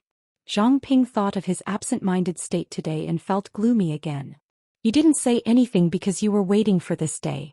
You're happy to see others startled, aren't you? The feeling of knowing that no one else knew and only he could not feel too good. I've really wronged Xi. I wanted to say it in the past, but the time was not right. I could only delay it again and again. Zhang Ping suddenly chuckled. If he believed one more word from Wei Xi, he would write his name backwards. Wei Xi had been sick for the past few days. He was not well informed about the outside world. Shiheng, you said that the Lord's secret has been spread to everyone. What's the attitude of the others? Other than Feng Jin, who was in the know, the others were kept in the dark. Hearing such explosive news for the first time, he didn't know if they could accept it. Zhang Ping thought about it and briefly described the reactions of the others. Most of them were surprised and a few were frightened. As for the chaos that Wei Xi was worried about, there had been no signs of it so far. After listening, Wei Xi was relieved. Zhang Ping comforted him. Almost none of the people who serve the Lord are pedantic. Huai Yu, who has the strictest rules, reacted very calmly today. It seems that the Lord's gender cannot shake their loyalty. You don't have to worry about these people, but the people of Wanzhou. Jiang Pingji's subordinates were carefully selected. It was impossible for them to betray her just because she was a woman. However, it was hard to say for the ordinary people. They were the group that was most easily fooled by public opinion. They could be used as weapons if they were not careful. Wei Xi said, after the Lord left, all parts of Wanzhou were hurriedly selecting female soldiers to fill the women's camp. I even asked storytellers to write stories to promote the merits of the women's camp. After half a year, the people have already accepted it. When the Lord becomes a woman, they will at most cherish it for a while. Zhang Ping listened and nodded repeatedly. The atmosphere in Wanzhou was indeed more open-minded than in other places. Speaking of this, when will you finish writing the story? Zhang Ping frowned and could not help but urge him to update. Wei Xi's expression changed. His eyes drifted and he said, isn't I still sick? He knew Jiang Pingji's plan and knew when she planned to restore her identity as a daughter. In order to minimize the impact, Wei Xi had thought of many ways. Expanding the scale of the women's camp and selecting female soldiers in Wanzhou was one of the solutions. To be on the safe side, he also thought of another way, controlling public opinion with entertainment. Speaking of which, he had learned this method from Her Majesty. Compiling a story in the marketplace and having storytellers tell stories in tea houses and taverns, using catchy, easy-to-understand books to attract ordinary people. Through this method, he could achieve the effect of controlling public opinion. It was an era where entertainment was scarce. Only high-ranking officials and nobles had the right to enjoy singing and dancing activities. The entertainment life of the people was almost zero. Even activities such as performing on the streets had not become popular yet. Under such conditions, the power of Wei Xi's move was huge. It was comparable to a nuclear bomb. Every day there were people who persevered in waiting, surrounding the tea houses and taverns so tightly that not even a drop of water could trickle through. They eagerly waited for the content of the story to be serialized. Chapter 804. Zhang Ping sat next to Wei Xi and muttered, "I really don't understand why the people like the stories you write so much." Master Yuanjing's disciple was of such a high status, yet this fellow went to write stories from the streets. It was fine to write, but this fellow liked to whet people's appetites, squeezing out a little bit every day, making people's hearts itch. They wished they could lock Wei Xi in a small black room, give him a brush, ink, paper and inkstone, and urge him to fill the table with bamboo slips every day. If he did not fill up, he would not be given food. After all, it's for the people to hear. If it's too choppy, they won't understand it all. Rather than that, it's better to use plain words. It's impossible for the people to be interested in content they don't understand. Since it's written for them, it's natural to cater to their habits. It can barely be considered an appreciation for both refined and popular taste. If the people can understand and listen, then it's considered a success. In the eyes of outsiders, Wei Xi's actions were not proper. In reality, the school of novels was also one of the 100 schools of thought, but it was criticized and looked down upon. There was a saying in an ancient book, "The school of novels originated from the officials." Street talk was created by hearsay. In other words, the school of novels recorded the people's street talk and reported it to the higher-ups, but it was seen as unfashionable. In his previous life, Wei Xi was also prejudiced against it, but Her Majesty strongly promoted the school of novels and even supported a few famous scholars of the school. Her Majesty's actions provoked opposition and criticism from the imperial censor, but she did not care. Instead, she personally wrote a few books and used facts to slap the imperial censor in the face. Wei Xi thought about it carefully and realized her deep meaning. The school of novels was not necessarily unfashionable. Nowadays, the atmosphere was still rather open-minded. Some things could be done earlier so there would be less resistance in the future. Hence, Wei Xi wrote a few short and medium-length novels under the pen name Layman Zaiki. He had the plot and the content. The plot was full of ups and downs, continuous and broken chapters that made others want to strangle him. It was not the Jiang dynasty now, where novels were still scarce. They were few in number and the content was difficult. Ordinary people could not understand them at all. After Wei Xi considered the content and 3 views of the novel, he diligently got to work. The first story was about a female ghost who was wronged when she was alive. She was pitied by the gods and returned to the world in 3 days to avenge herself. The main character was a female. The second chapter was about a talented scholar and a beautiful lady. The talented scholar was just a bystander while the beautiful lady was a strong man. The main character was a woman.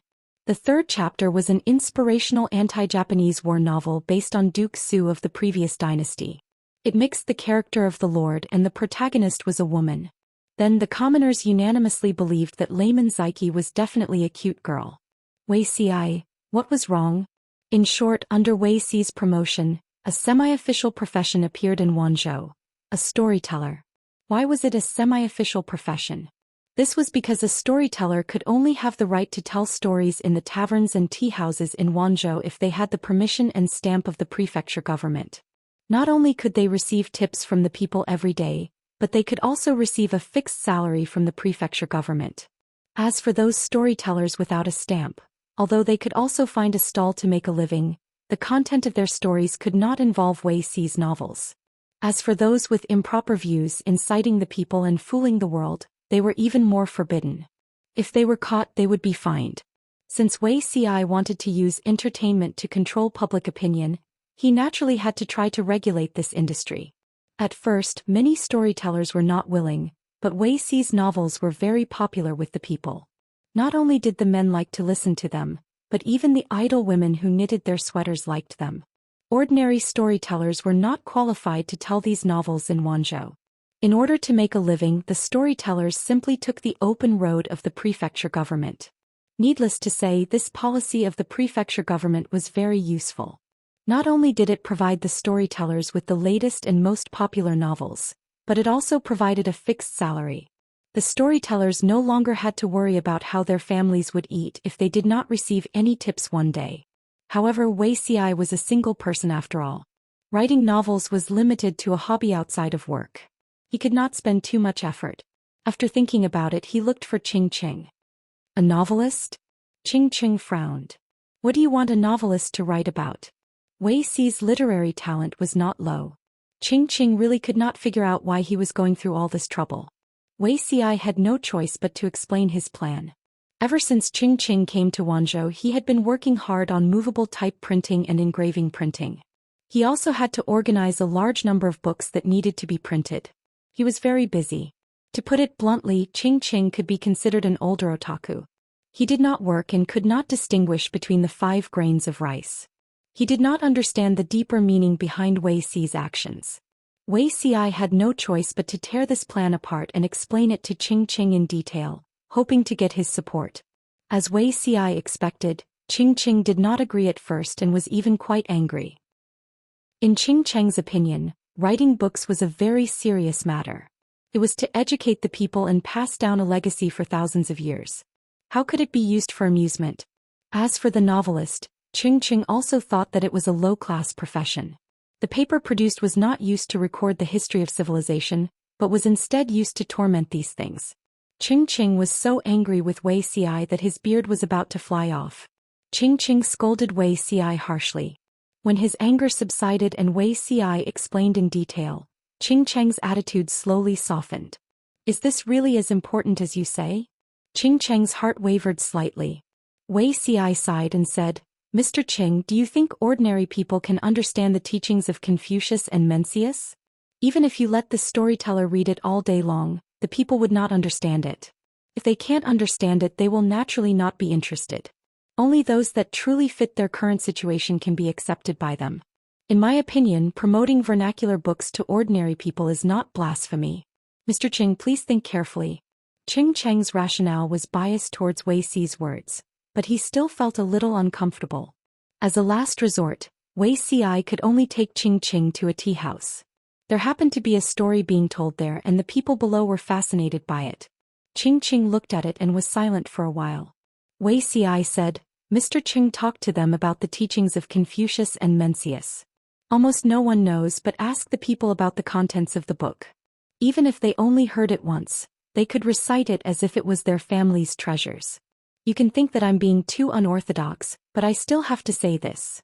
Mr. Qing wants to pass on your family's collection of books and spiritual treasures to future generations, but if the people can't understand it, it can only benefit a few people and not all future generations. The school of novels is indeed not popular, but times have changed. Mr. Qing, why don't you watch from the sidelines and wait for a while? Qing felt a flash of inspiration in his mind, so fast that he almost couldn't catch it. Forget it. I'll find a few for you. Qing looked anxious and agreed to Wuxia's request. By the time everything was on the right track, it was already early summer. The provincial government received news that their lord was already at the border of Wanzhou and would be back in half a month. Along with this news, Wuxia also heard about the great victory at Jiamen Pass and the capture of Fu Wang. Wuxia raised his brush and paused. Ink dripped down, forming black dots. Chapter 805. What's wrong? You don't look too good. Is there something wrong with this Fu Wang? Suku rubbed his throbbing temples. Although his lord's transformation from a man to a woman did not cause a tsunami, there was still unrest in Wanzhou, especially among the landowning aristocrats of Xianxia County. The Feng family had maintained a state of silence, but the other aristocratic families were constantly making small moves. This was considered the best news in recent days. Suku wanted to share it with Wuxia, but he did not expect Wuxia's reaction to be a little strange. Suku was curious and asked casually. It was this question that pulled Wuxia into the quagmire of memories. Memories related to Fu Wang surfaced in his mind. I've heard of Fu Wang before. Wuxia adjusted his state of mind and restrained the shock in his heart, so as not to arouse Suku's further suspicion. Suku said, from the information we received, Fu Wang seems to be a valiant general working for the Meng family. I only hope that he's someone who knows his place. The lord was a woman, so it was inevitable that she would bring some trouble. At this time the internal department had to be more united and harmonious, and there could not be any different voices. Recently, Su Ku and the others had been worrying about it. The situation in Fengyi County and Qingda County weren't too bad. The former was where Jiang Pingji had established her power, and her foundation was the most stable. The latter had been devastated by the Red Lotus group and didn't have any troublesome local bullies. Among the 3 counties in Wanzhou, Shangyang County had the least control. In order to completely unify the forces in Wanzhou, they could only think of ways to suppress the aristocratic families of Shangyang County, either by roping them in, alienating them, or making them unable to unite. As long as these people couldn't gather together and unite as one, these clowns wouldn't be able to do anything. At this time, Su Ku was most worried about internal unity. Wei Xi had given him a reassuring pill which made Su Ku feel more at ease. He said, Fu Wang first served Fu Yang and then he defected to the Meng family. In just a few years he became the Meng family's most trusted general with his powerful martial strength. However, the Meng family was rather interesting. On one hand they relied on Fu Wang, but on the other they tried to rope him in and suppress him. It was quite a contradiction. With our Lord's magnanimity she will definitely be able to take him in. As for Fu Wang's temperament, there's a little problem but it's not a big deal. Hearing Wei Xi's words, Su Ku instantly felt much more at ease. As long as he wasn't a troublemaker who didn't fit in with the group, he wasn't worried. Su Ku then asked, "What's wrong with this person?" After all, they would be new colleagues in the future. It would be easier to get to know them in advance. Wei Xi lowered his eyes slightly, his thick and long eyelashes casting 2 exquisite shadows. He smiled and said, "Fu Wang's biggest problem is that he is fickle." Su Ku exclaimed in surprise. What did she mean by capricious? He thought that only women could be described as fickle. If it was applied to a man, then it meant that the man... Su Ku frowned. You're saying that this person is disloyal? If he was disloyal, how could this be considered a harmless fault? He had a good impression of Fu Wang and did not want him to be ostracized by Su Ku because of this. It can't be considered disloyal. Xiaoyu also knows that Fu Wang is a child raised by a pack of wolves. Wolves were far more straightforward than humans. They respected and supported the strong. This was an innate instinct. Once the master is weak and the subordinate is strong, he might not be convinced. Speaking of his previous life, Fu Wang's experience was quite interesting. It could be called a model of job hopping. Fu Wang was adopted by Fu Yang at first. He was Fu Yang's right-hand man and half his son. The father-son relationship was very deep. Later Fu Yang died of old injuries. Fu Wang brought Fu Yang's old subordinates to seek refuge with the Mengs. They still lived well. The main point was that the master of the Mengs died of malaria. The heir was a good-for-nothing. He failed miserably and was finally abolished by Fu Wang. After Fu Wang took over the power of the Mengs, he accepted Prince Changshuo's recruitment and became his most trusted general. However, Prince Changshuo was also a good-for-nothing. He was a blind man. Logically speaking, Prince Changshuo's camp was full of talents. There was Qiguan Rang in the literary field and Fu Wang in the military field. Even if he could not become a powerful feudal lord, at least he would not die so tragically. However, this fellow had just gained a foothold and was arrogant. He was surrounded by a group of sycophants. Not only did he alienate Qiguan Rang, but he also threw him into prison. He was guarded against Fu Wang and even dreamed of taking away his military power. To his delight, Qiguan Rang ruthlessly killed his old master and opened the city to welcome Her Majesty. As for Fu Wang, this fellow had sharp senses. He predicted danger ahead of time and found an excuse to retreat with his troops. He sought refuge with the next family. Do you know who the next family is? The next family is the Su brothers from Zhou County. The younger brother, Su Fei. Did everyone think that this was the end of the job hopping? Of course not. Fu Wang first sought refuge with Su Fei. However, Su Fei was a funny man. Not only did he use his military power, his governance was also a mess. He caused the wilderness to stretch for thousands of miles and the people had no way to live. Even when Fu Wang joined with his troops, he was still unable to turn the tables on Su Bei. In the end, he still lost. After Su Fei lost, Fu Wang accepted Su Bei's recruitment. Speaking of this, there was a small incident that had to be mentioned. Su Bei's strategist Han Yu. Yes, he was Wei Xi's senior apprentice brother in name and one of Master Yuanjing's outstanding disciples. Han Yu said, Fu Wang is a violent person with few responsibilities. He is arrogant and lacks loyalty. He is a capricious villain and cannot be used. If it wasn't for the fact that Su Bei lacked capable subordinates at that time, Fu Wang might have been killed. Because of this dispute, Fu Wang and Han Yu had a very bad relationship and had frequent conflicts. Later, when Su Bei was defeated by Her Majesty, he used some tricks to recruit them. Han Yu still cared about his old master and rarely gave advice to Her Majesty.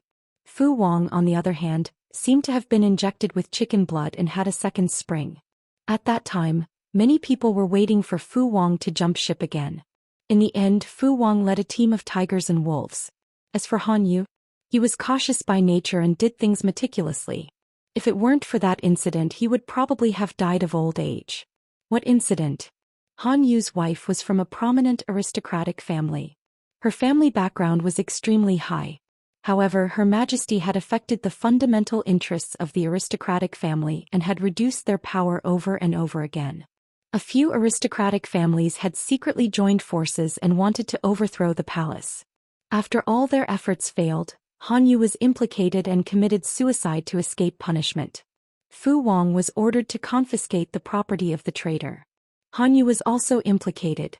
He felt humiliated and wrote a 10,000-word confession letter and committed suicide by swallowing gold. It had to be said that the dispute between Han Yu and Fu Wang had an inexplicable sense of déjà vu.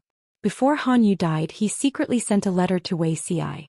Every word was written with blood and tears. Wei Xi had mixed feelings when he read it. After reading the whole letter, there was only one feeling: Han Yu died unjustly. When Han Yu was young, his family was involved in an unjust case. As a result, his family fell into disgrace. At the same time, his temperament changed drastically. After the establishment of the Jiang Kingdom, he was entrusted with the important task of revising the law. You're tuning in to the Zhou Xian's Legacy YouTube channel.